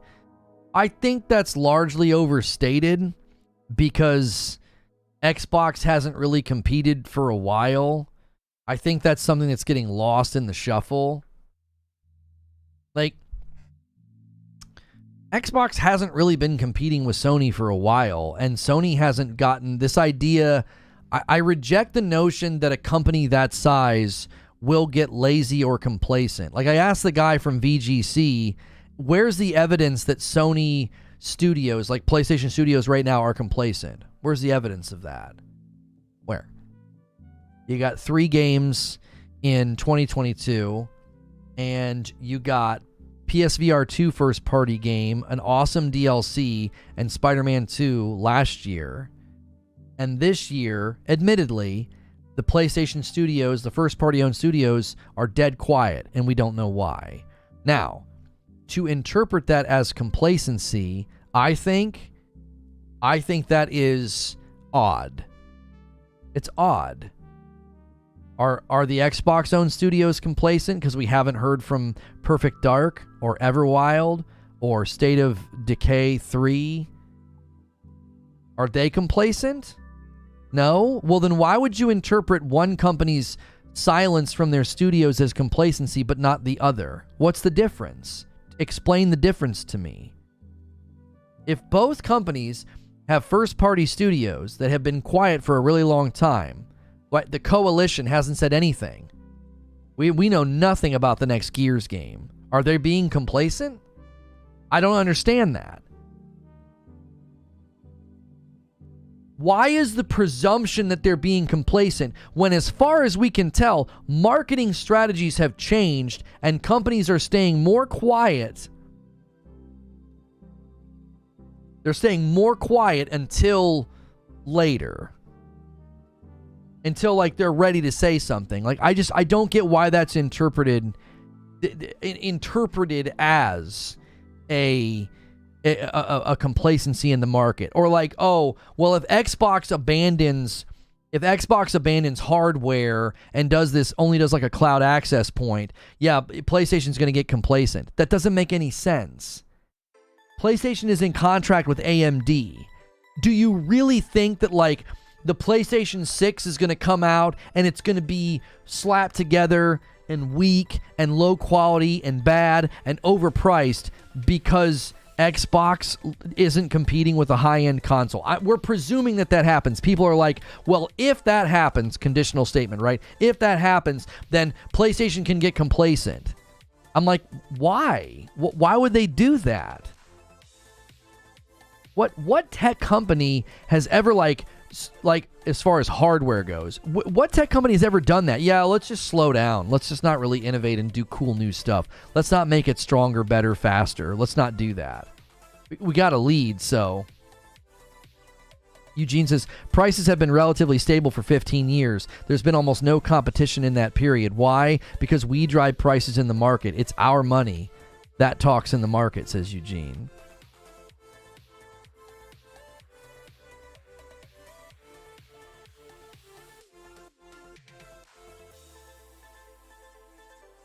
That guy says Starfield and Indiana Jones are staying on Xbox. Does he have contacts? And what do they say? Within 24 hours, all these contacts are going to say something different? That's really, really strange. We were told that this was leaked by somebody who doesn't want it to happen. If Starfield wasn't going to another platform, I really do feel like somebody would have said something by now. These rumors have been circling about Hi-Fi and Sea of Thieves. They've been circling for weeks now. Eugene says, in a luxury market, we drive prices, not the companies. This isn't a necessity or a commodity that we need. A lack of sources and competition will... Oh, it's not a commodity or a necessity that we need, so a lack of resources or competition will drive up the price. Right, like the prices won't go up just naturally because there's no competition, because we, again, drive the price as the consumer. I said that earlier.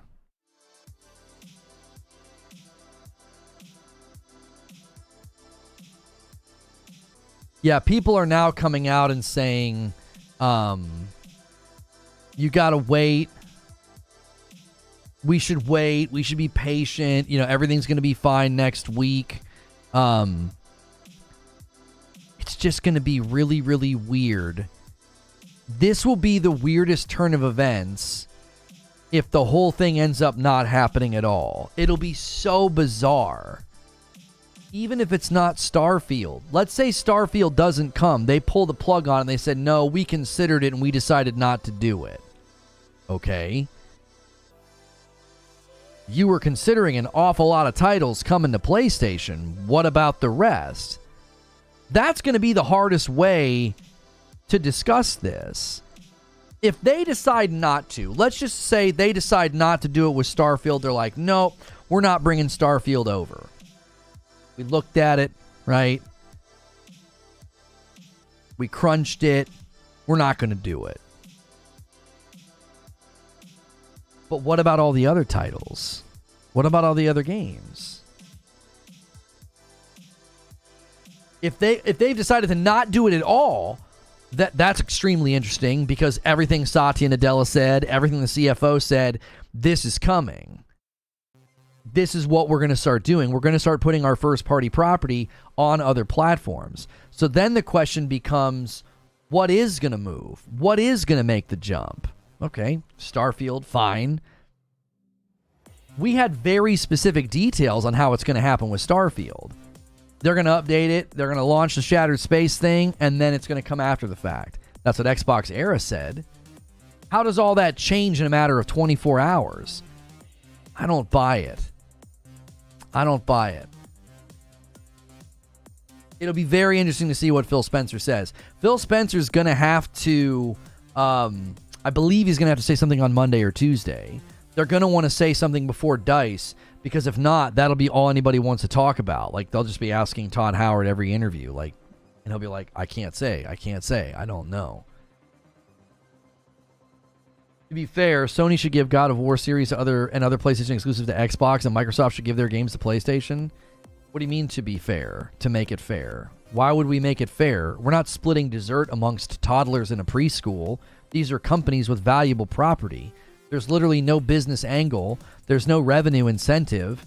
There's no motivation from a business perspective for Sony to put PlayStation games on Xbox. There's no ROI there. Smallest footprint, and the ecosystem doesn't buy games in large numbers. So there's no making it fair. This is business. Like,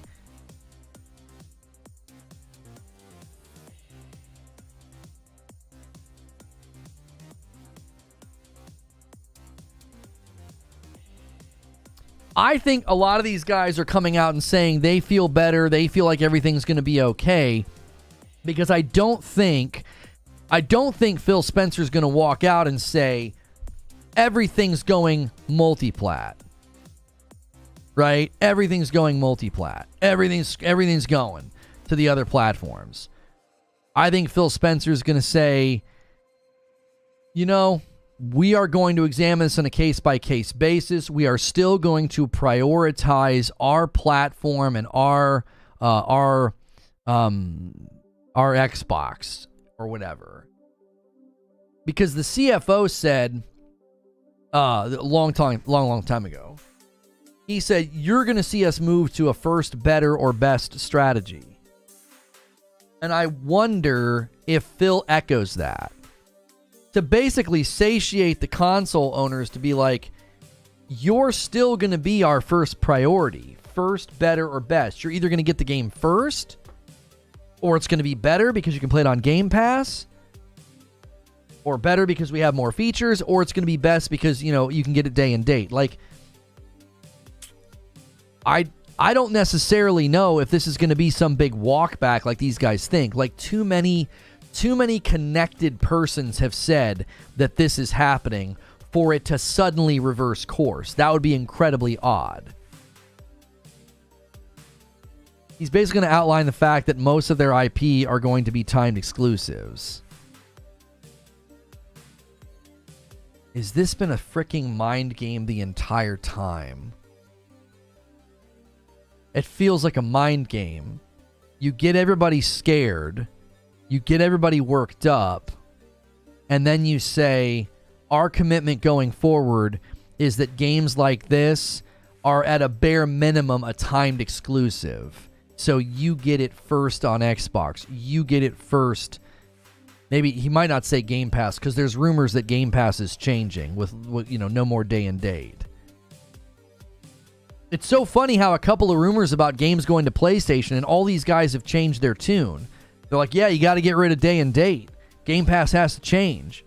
You know, Game Pass killed Xbox. And it's like, why? Where was this energy, you know, a year or two ago when a lot of us were trying to say that?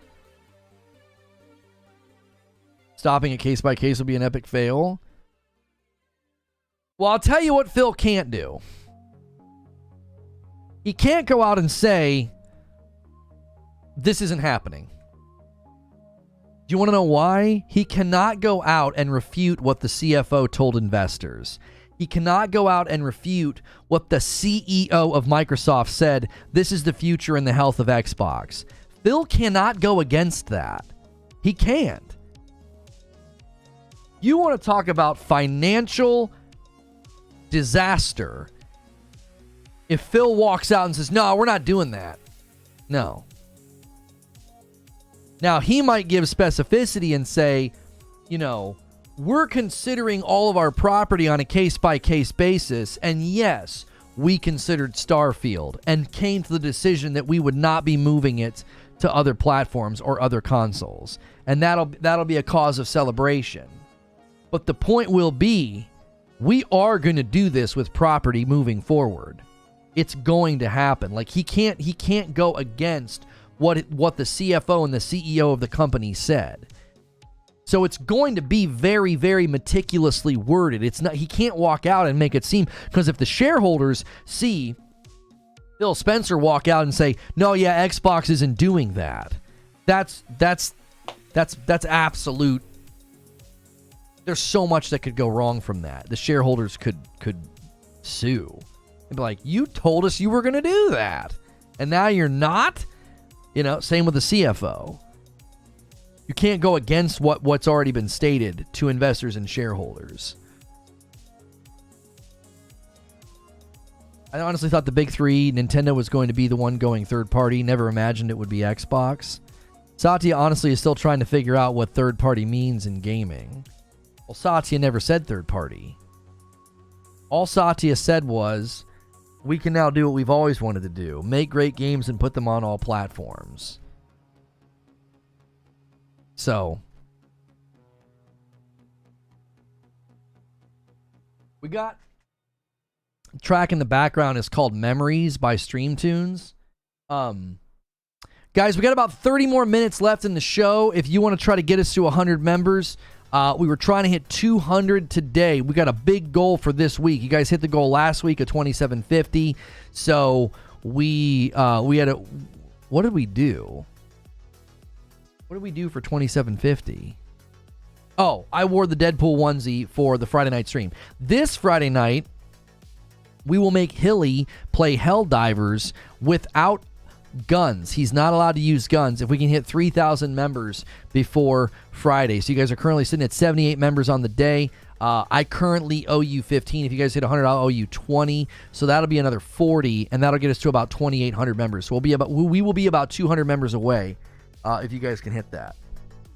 So thank you guys so much for supporting. If you can't do a membership, gift a membership, or pick up your own membership, smash the like button. If we could get 40 more likes, that would be 500 likes on this video.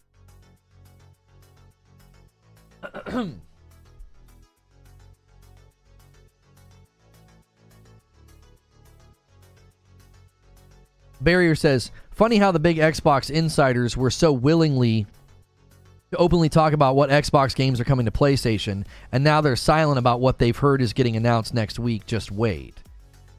Well, it's all generic. It again feels like exactly like what I talked about a little bit ago. It feels like astroturfing.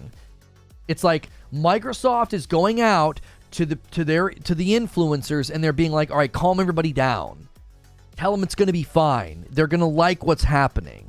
Yo, a 10 bomb from MASH takes us to 88. We had a 10 gifted member bomb earlier. It was remarkable. So many people dropping member bombs on the chat, and MASH drops another one. Thank you so much, MASH. If you just got a gifted membership from MASH, be sure to say thank you. I always like your vids, even if I can't watch live. Thank you, Bard. Like, I genuinely feel like that's what this is. This is just more manipulation of the public. Like, well, everybody's kind of throwing their tantrum. Everybody's gotten really upset. All right, go out and tell everybody, just don't believe everything that you see. Be generic and tell them it'll be fine. It'll be fine. Because look at what happened in the wake of the CFO's remarks. The CFO says, we're going to move our first-party property into high-margin markets. You're going to see a bit of a change of strategy. We're going to put our first-party property on platforms that we previously considered competitors.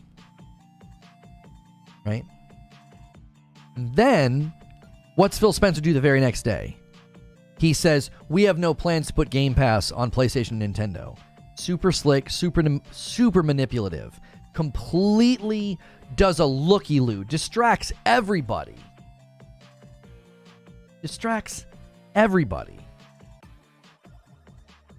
And it worked. And it feels like the exact same thing's happening now. The leaks and the insiders, everybody with a contact at Bethesda or Xbox is all saying the same thing. It's, oh yeah, Starfield, yep, Indiana Jones is being considered, Gears of War is being considered, Halo's being considered. And when the dust starts to settle, what do? They hit up their biggest mouthpieces, and they're like, yeah, everything's going to be okay. You guys are going to be fine. Tell everybody not to believe everything. They'll be okay. It's like, okay. It's official. Hogwarts Legacy was the best-selling game worldwide, topping Zelda Tears of the Kingdom. Do they finally have the digital sales results of Tears of the Kingdom? Because Nintendo only ever reports physical, so I still don't know if we have the digital sales numbers. Do we ever get those from Nintendo? Because if we don't, then you can't claim that. Because if Hogwarts only beat Zelda by 1.8 million, then Hogwarts didn't win.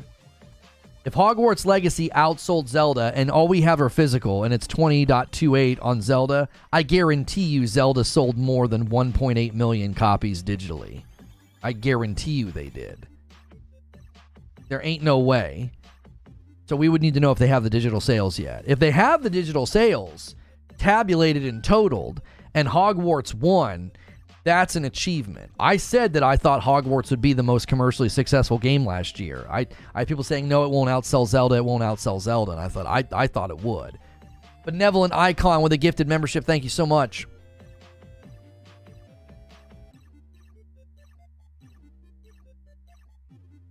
Hogwarts had 3 months head start. Hogwarts is on multiple platforms. Hogwarts had a staggered release date. Hogwarts is attached to Harry Potter. A single gifted from Benevolent Icon and another one taking us to 90 on the day, tempting that 10-bomb dunker to take us to 100. Thank you so much, Benevolent Icon. I said that Hogwarts was going to be tough to beat simply because it was launching on the PlayStation 4. Like, that just gave it such a huge advantage. That's so many potential consumers. The PlayStation 4 it's still to this day just a monster. And to have your game on there and have it run well and have it be, and it's Harry Potter. Yeah, I was like, that's a huge advantage. And I kept telling people that. I was like, Hogwarts has a lot of advantages over Zelda in as far as a total commercial sales, calculation. They have a lot of advantages. Multiple platforms, staggered releases, and a massively popular piece of property. As the market shifts to digital, I expect more sales metrics to be released across the board.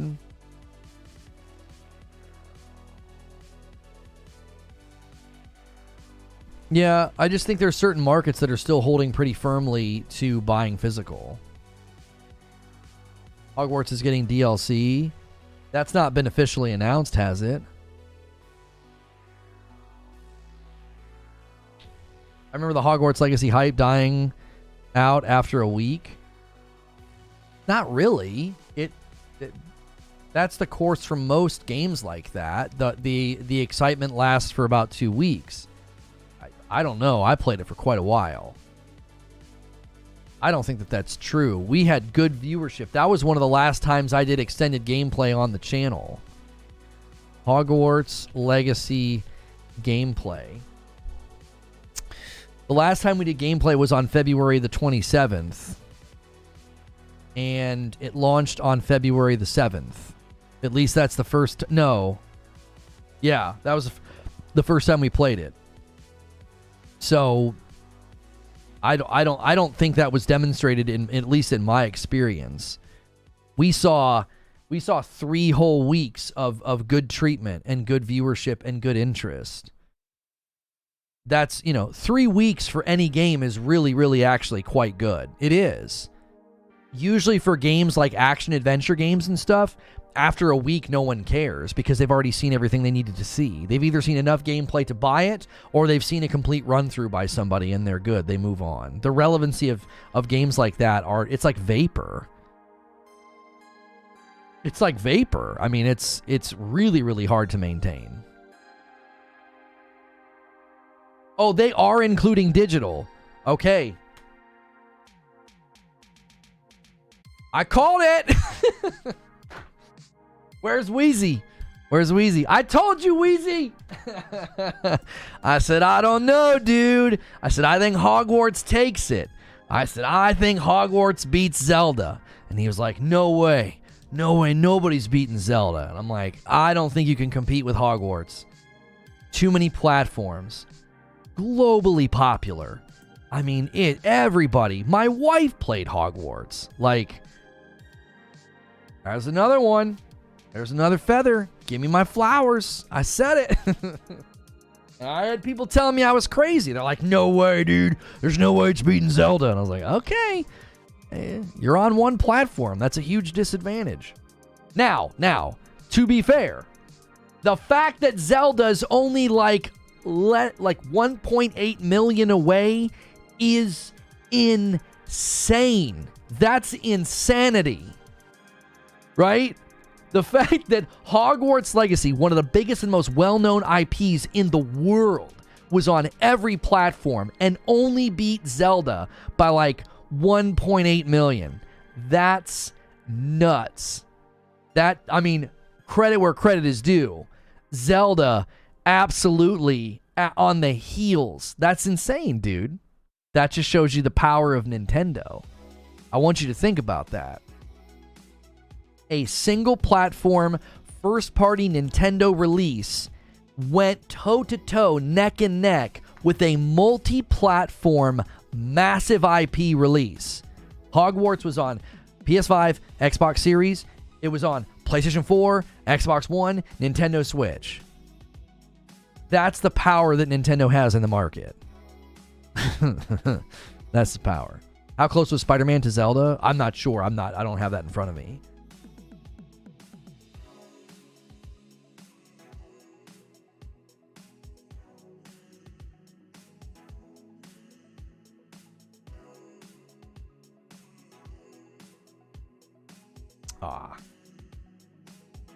You might want to delete your account. The PS5 Pro is the best place to play Xbox exclusives on consoles. Let's go, Microsoft. So these guys actually think this is all, every bit of it's getting walked back. All right. There we go. I was like, I got something on my glasses. I couldn't get it off. If Zelda was everywhere, Hogwarts wouldn't have a chance. Oh yeah, for sure. Oh, no doubt in my mind. That's true. If Tears of the Kingdom would have just had a PC release, that's over, brother. That's over. That 1.8 million gap would have closed like that. They'd have easily sold close to somewhere. I would imagine somewhere around 3 million, maybe 5 million copies on Steam alone. Yeah, they sell 20-something million on their own platform. They could easily scoop up 3 to 5 mil on another platform. It's freaking Zelda. They just don't have any interest in it. You know? They just don't have any interest in it.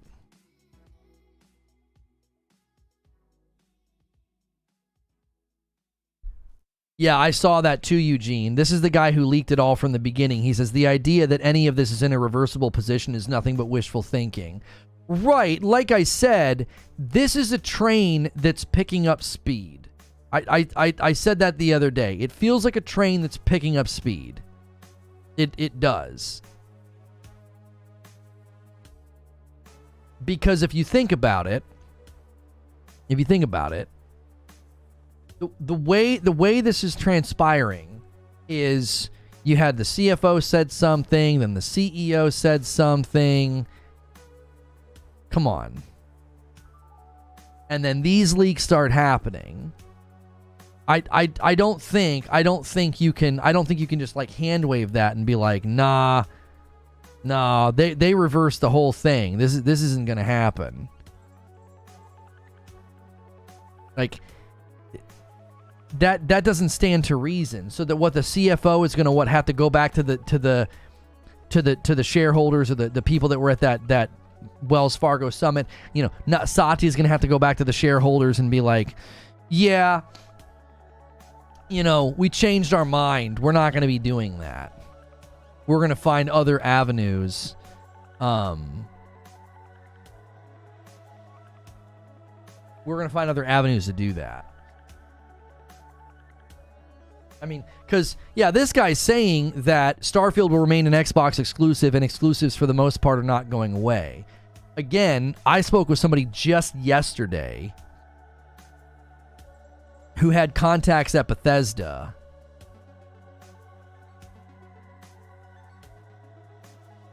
And he said the contacts at Bethesda were like, yeah, this is basically happening. This is very likely happening. So again,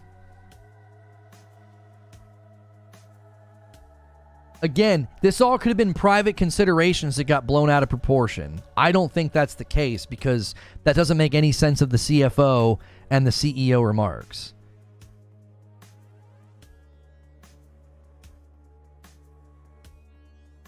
Des Corden has either accepted the reality of Xbox or he got threatened to do damage control for his outrage. That's why he's trying to say it's not that bad anymore.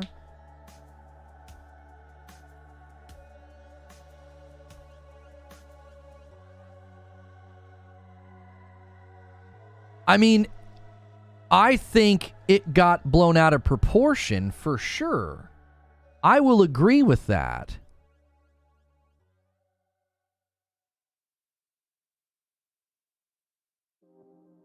I will agree with that. I don't think that this was as dire as everybody made it. This isn't the end of Xbox, right? I think people blew it out of proportion. That's why today, all I focused on was, this is happening. It makes sense. There's probably more coming. You know, this is really upsetting to people.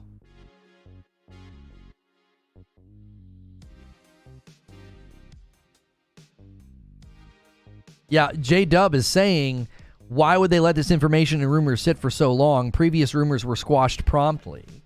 I have an answer to that. I'll tell you why. This came from Microsoft. Right? This came from Microsoft.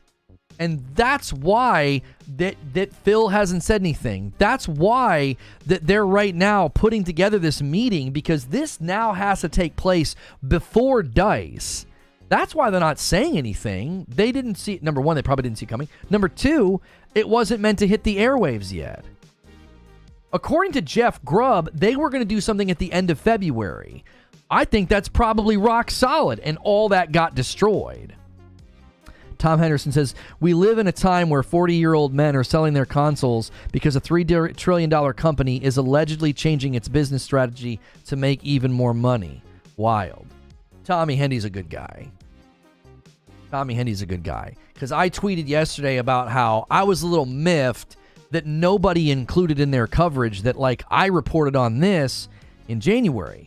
And so he hit me up in a DM. He's like, well, if you want to be mentioned in articles about stuff like that, he's like, here's how you would approach that. He was giving me some of the inside baseball of, like, you got to get to know some of the outlets and the journalists. And I was like, brother, I appreciate that. I was like, my main frustration was there was at least two outlets in particular that knew and paid attention to what I said, and they joined in the hate train in the dog pile. And they're not saying anything about that now. No retractions, no walkbacks, no apologies. So it's like, Tommy Henry's a good dude. He was like, oh yeah. He's like, if you want to be included, he's like, you're going to have to let folks know. And I told him, I was like, we're not really known for insider information. So it's going to be very rare that I have a scoop on something. That's like a once in a lifetime thing. It's very rare that I'm going to know something before a lot of these plugged in people do.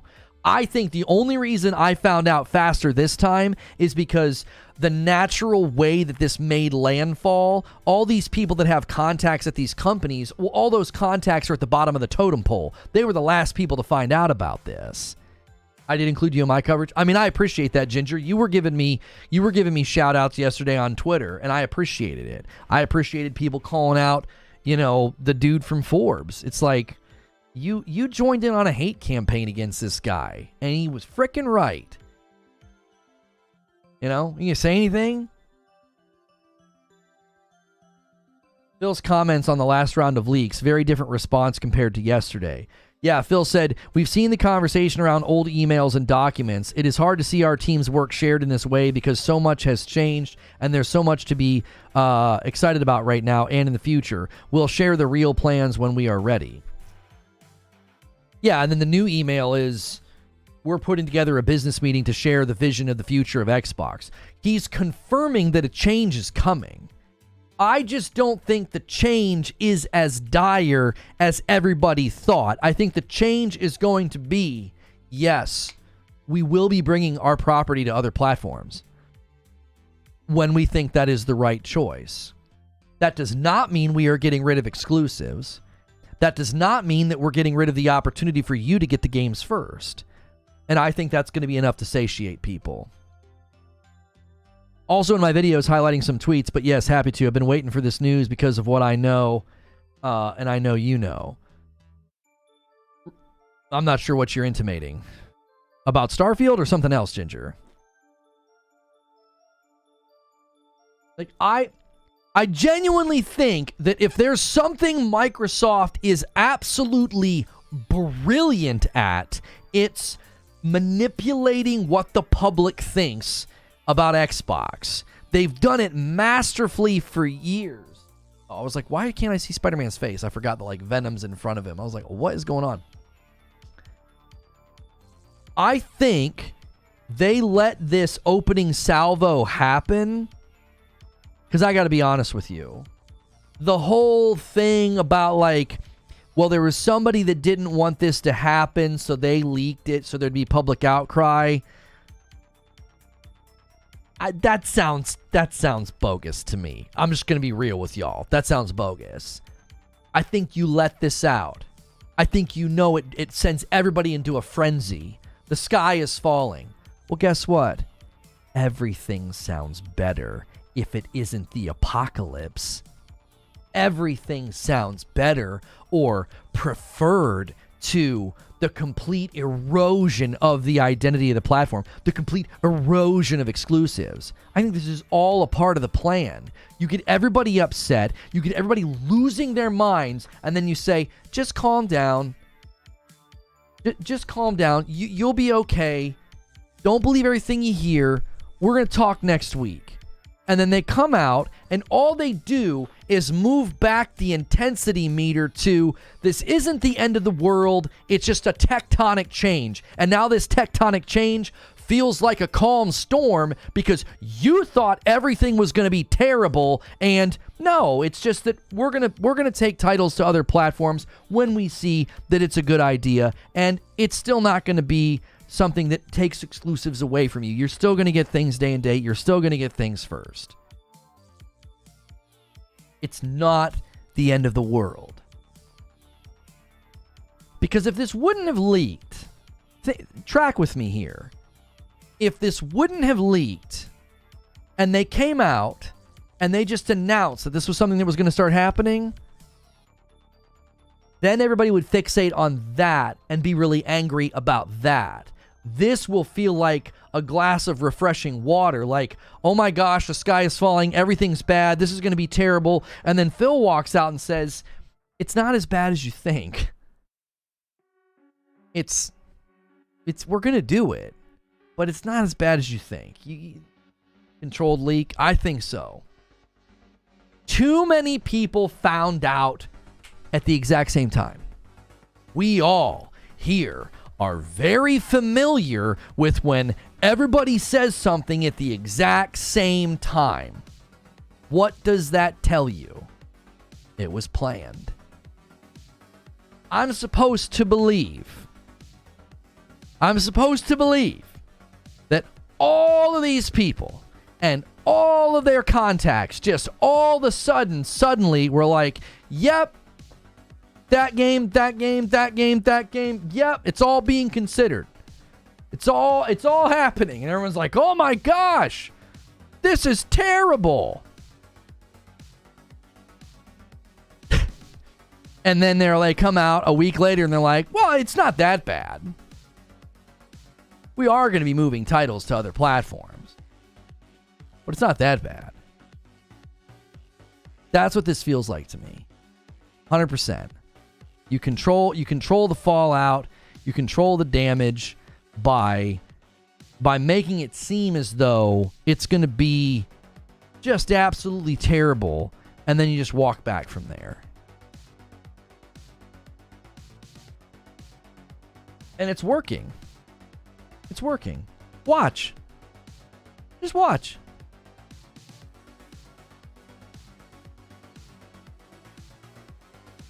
Like, everybody, that's going to be the narrative now. That's going to be the narrative. Every channel, every Twitter feed, every podcast, that's going to be what you're going to hear for the next nauseating 7 days. Is it's going to be okay, and it's not as bad as we think, and we're still going to get exclusives, and Xbox is fine.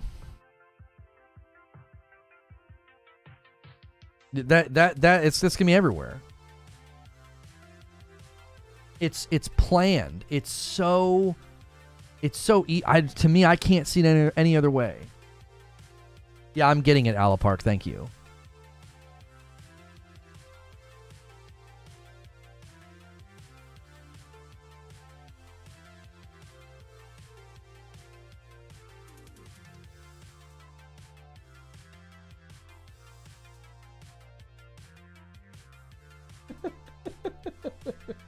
I can't. What? That has to be a bot. That feels like a copy-paste bot. Let's go hit the button. PlayStation is the Jesus of PlayStation. Nintendo is the God. What are you saying, Roadkill? Phil's going to say the most generic stuff. Let me make sure I'm not on Wi-Fi or something. What in the heck is going on here? Let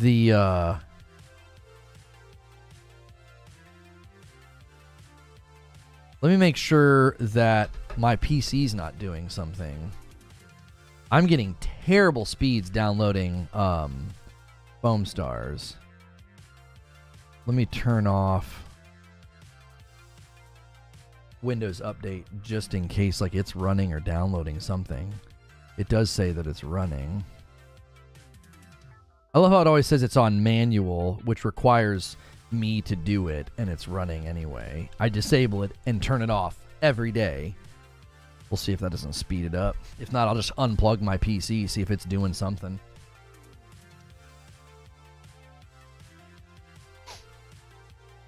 Sounds like Lono has it figured out. Look, listen, I'm just theorizing. I find it really hard to believe that every single person across the board, you know, I've just been forgetting to do it, Creature. Yeah, let's do that. Let's do that. While we're waiting for Foam Stars to download, let's spend the next 30 minutes in... I'm going to change chat to members only. That means it's a great reason to gift members. We only need 10 more for 100. If you want to join in the conversation, click the join button. Make sure when you join, you select the $6 member tier. Don't pick the gifted tier. That's reserved for when people gift a bunch of members, okay? You want to pick the $6 member tier.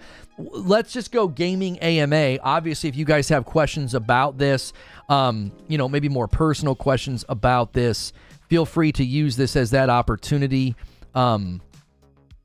There's a Atomic Heart thing. Okay, hang on. What? Oh, wow.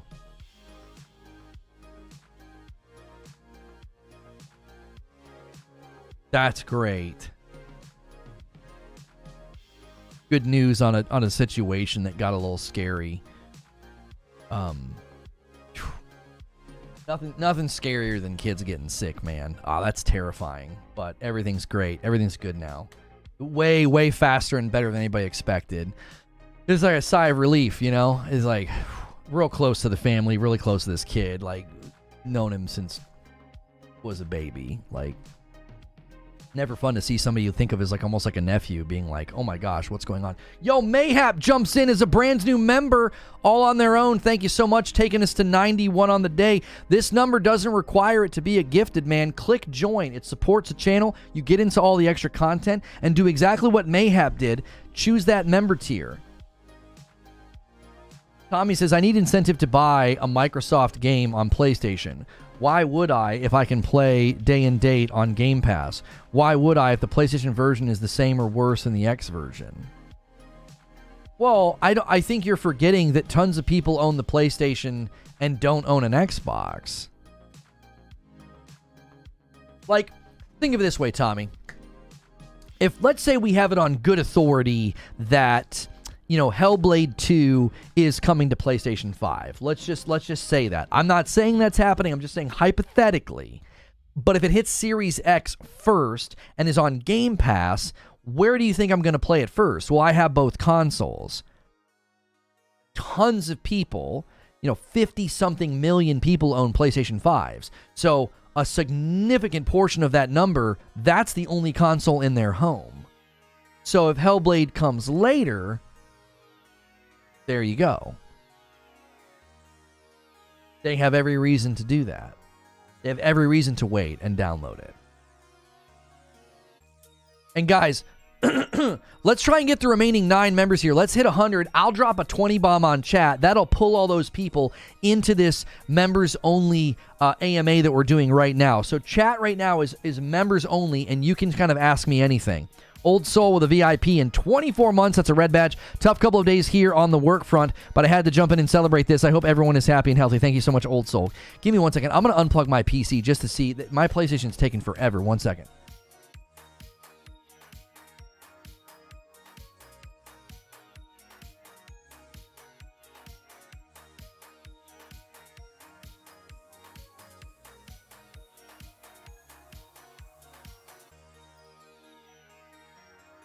Okay, the only thing plugged in now is my PlayStation 5. We'll see if that doesn't speed it up. Usually I download games really fast.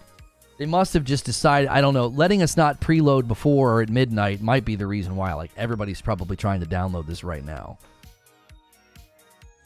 There it is. Patrick Q says, come on, boys, let's get a couple more people in here. I'll drop the 20 bomb. We'll get a bunch of new folks in the member pool. Thank you very much. And if you guys get a gifted membership, make sure and say thank you to the person that gifted you. You can now talk in the chat. We very rarely do members-only chats. It's usually at the very, very end of a stream. I'm a little worried about this game having server problems since they didn't let anybody preload. Hey, like your Portal? I like it just fine. I even switched to a newer Wi-Fi. I had a Wi-Fi 6 in the house. I switched to that, and my wife and I played Kill the Justice League the other night, and I played on it. I didn't have any issues. It ran smooth. You think Microsoft will release new hardware in the future?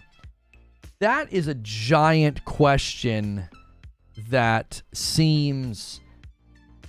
I don't know the answer to that question. I have continued to say that I think the next Xbox console is the cloud hybrid, right? Gavin Hillock keeps it going. We got a single gifted member train. We only need 7 more to hit 100, and then I'll drop the 20 bomb. Thank you so much, Gavin.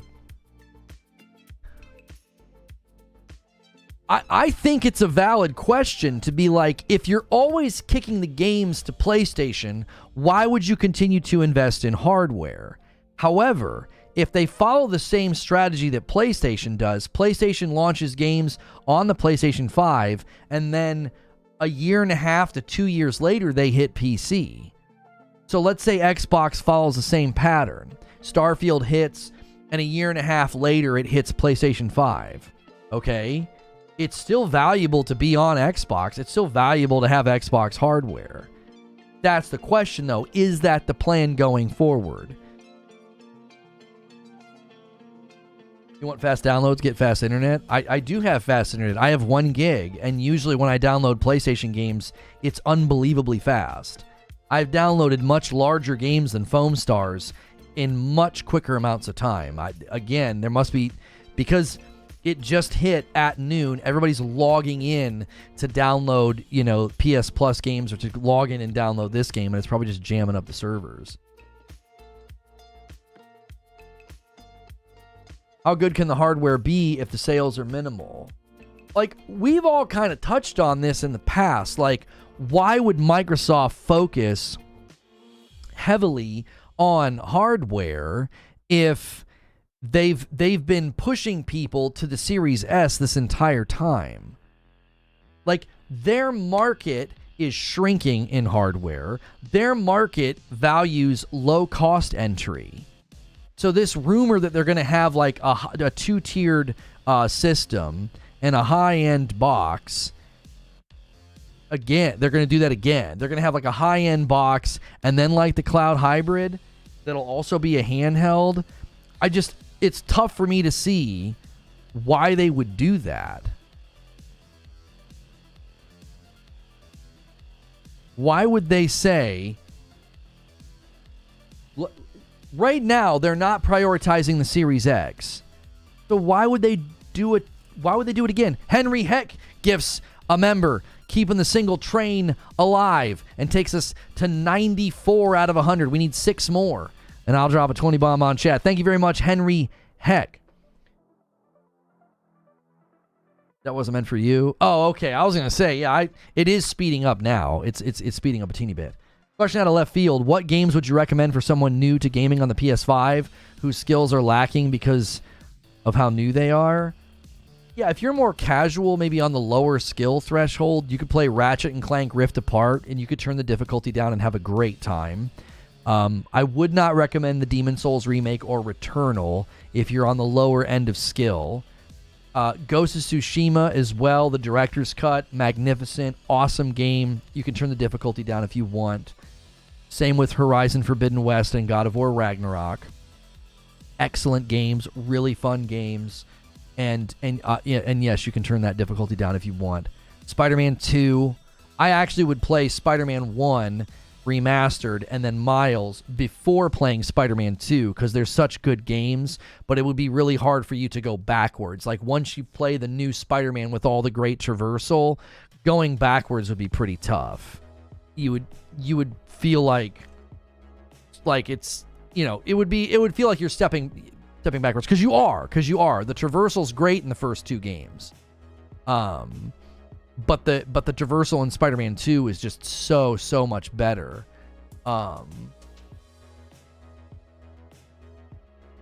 So yeah, that would be my recommendation to you. There's a couple of games you definitely want to avoid because they would just be tough. They're not built for people that are, maybe on the more casual side or on the low skill side. Like, I'm not even sure if casual players are going to want to jump into Helldivers. Helldivers seems like you've really got to be kind of organized. You've really got to, pay attention. And there's team damage and all of that. Like, I thought Helldivers was going to be like super casual, shoot aliens with your buddies on a Friday night. Helldivers looks like it's going to, it's not going to mess around. You've got to be paying attention. Like some of these early looks that we're getting at the game. Is this coming through?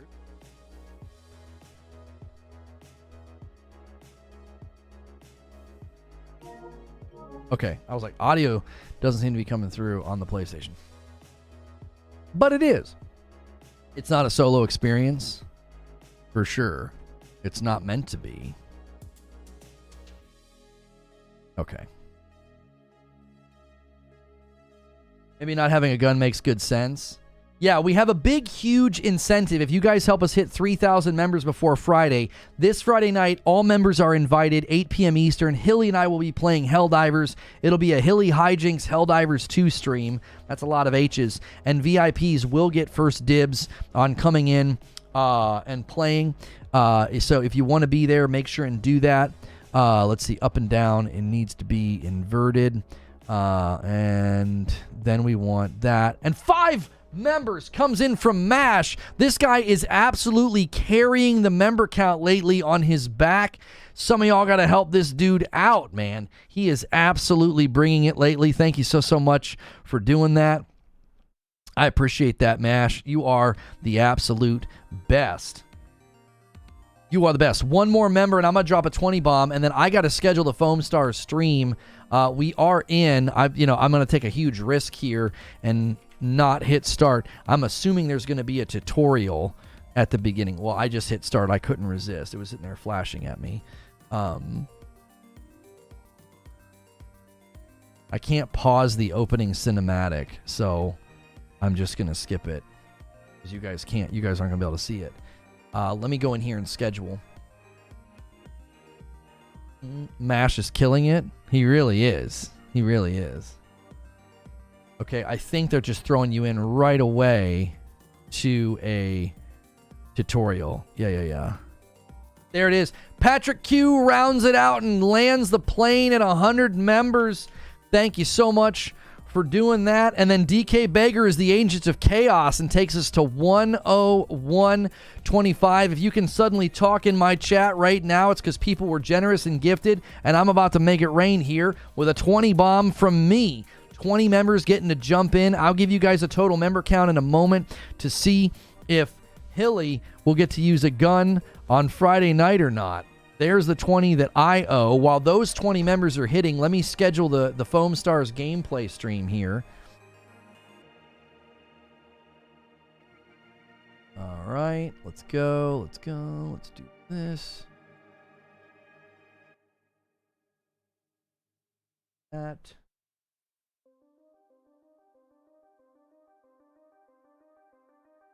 Okay. Foam Stars. And I'm on record saying I think this game has a ton of potential to be fun and actually quite popular. I think people are writing this game, like many games lately. I think this game's getting written off too quickly. The obvious question will be, can they fill the funnel with enough players? I believe the purchase price of the game is $29.99, but if you have PS Plus, you can just install it. And we're going to jump right here in a brief moment.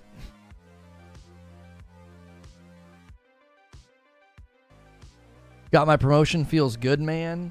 Hey.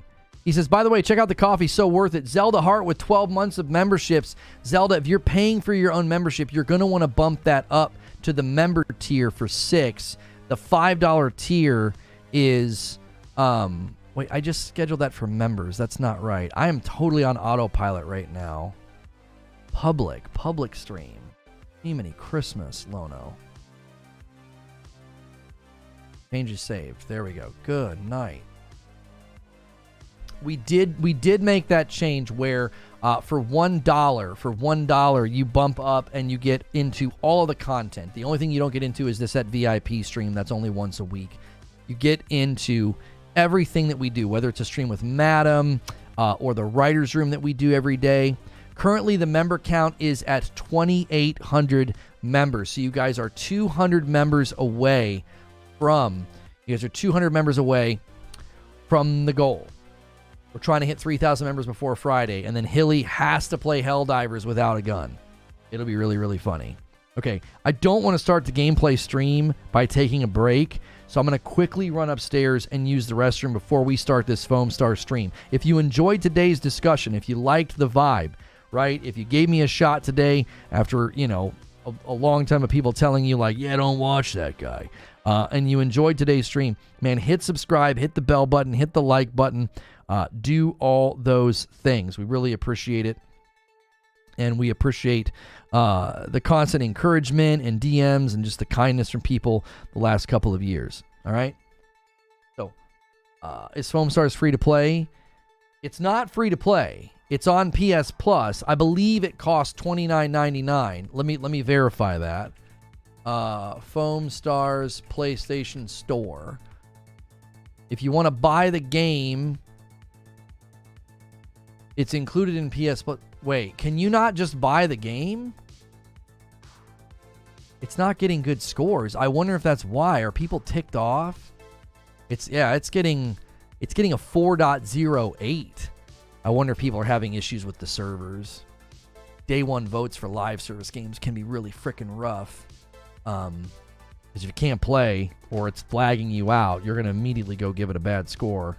I mean, it's been out for 19 minutes. I'd have a hard time believing people are like actually having like a genuine review 19 minutes in. I think maybe there are server issues. Can you look into the Dragon's Dogma 30 FPS rumor versus PS5 60 FPS footage? Yeah, I can definitely look into that. We might have to do an upload about it.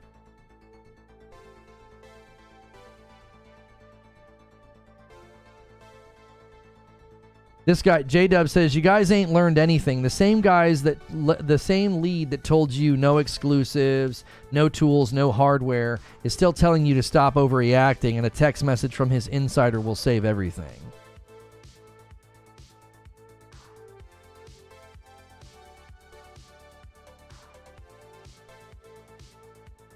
Yeah, people are like, I feel like I'm getting broken up with. Free to PS Plus all levels for a month. After that, it's $29.99. Wait, so can anybody play Foam Stars today if they're not on PS Plus? You can't just go buy the game? That's such a dumb decision. Why would they do that? Why wouldn't you want to get as many people in the funnel as possible?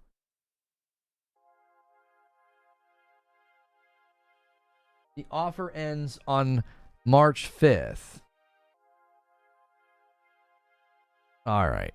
I don't know what the heck they're doing. They're setting this game up for failure. 4.08 out of 5, that's an 8. That's low for PlayStation, though. PlayStation games are usually, Kill the Justice League has like a 4.5. And that game's getting brutalized. It's got a stronger score than Foam Stars right now on PlayStation. Because you need PS Plus to play. Oh, because it's an online game, you need PS Plus to play. That makes sense. So there is no reason, there is nobody right now that could play the game simply by buying it without PS Plus. Okay, dots connected. I was like, why the frick would they be doing that? I still think the best strategy would be to do free to play, don't require PS Plus, and get as many people in the funnel as possible. For games like this, I think that's the winning strategy. I don't agree with the strategy that they're implementing. I think it's a bad idea. Brett Williams with 9 months. You have to have PS Plus Essential to play it anyway because it's online. Yeah, thank you, Brett. That was just clarified. That's good. I wasn't even thinking about that.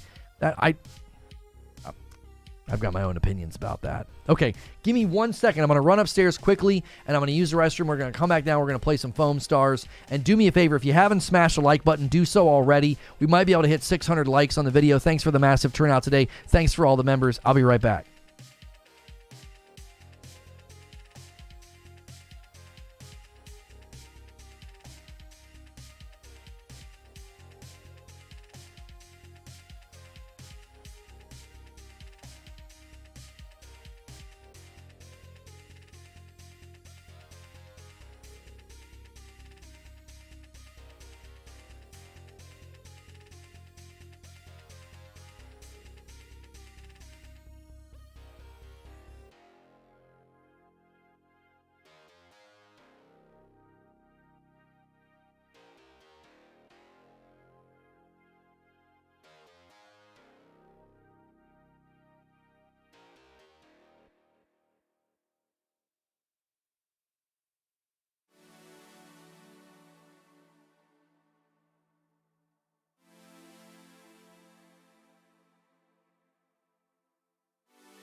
Does Foam Star stay free after a month as long as you have PS Plus? I think so. I don't know.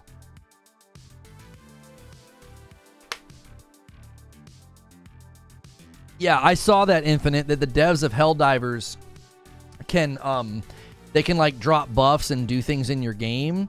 People somehow miss that. They actually said that in the one video, and I covered it and said that in my stream. That wasn't like new. That wasn't new information. I think people just missed it. It was mentioned like, let me switch glasses. I want to go with my smaller frames. It was mentioned like in passing in a trailer, and I also mentioned it in passing, and nobody picked it up. Like when we were talking about it that day, like nobody even noticed that I had said that. Like it didn't really become like a focal point of interest. And then they mentioned it later, and then everybody was like, oh my gosh, that sounds so cool. Okay. All right, I got to switch the Starfield.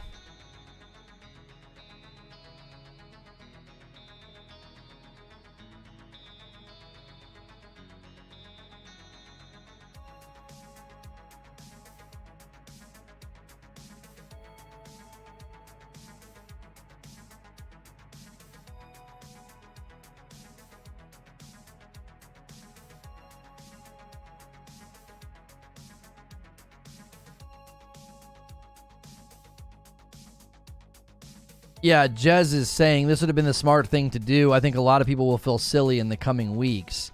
Yeah, but when every single insider at Xbox or Bethesda is saying the same thing, what was everybody supposed to think? It's all fake? What were we supposed to think? If this entire thing gets reversed and it's only going to be select titles, again, I think that seems incredibly weird. Why would you pull the trigger on games like Hi-Fi and Sea of Thieves, but not big titles like Starfield? That, again, that just doesn't track from a financial perspective. Why would you waste time only porting smaller property, only porting less profitable property? That doesn't make any sense to me.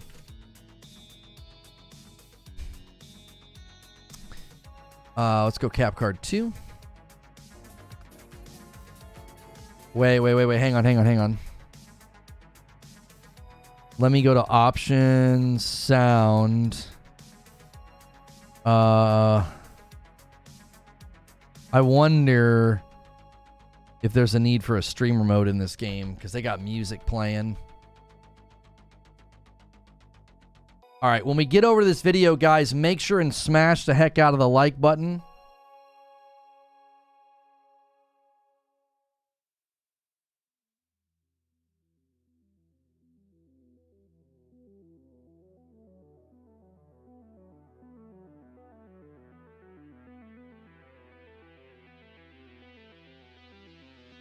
I think Jez is refuting the panic over Xbox abandoning hardware because Xbox next-gen hardware just got leaked. Phil will probably talk about it, but the third-party plans will remain. That's a good word, John. That's a good word. All right, the link in chat is where we're going. Please do me a favor. Click that link or ride the redirect. Come with me, and we're going to check this game out.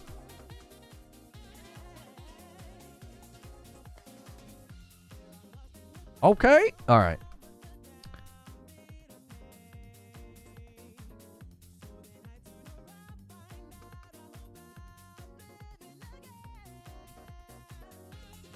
Thanks so much for checking out this video here.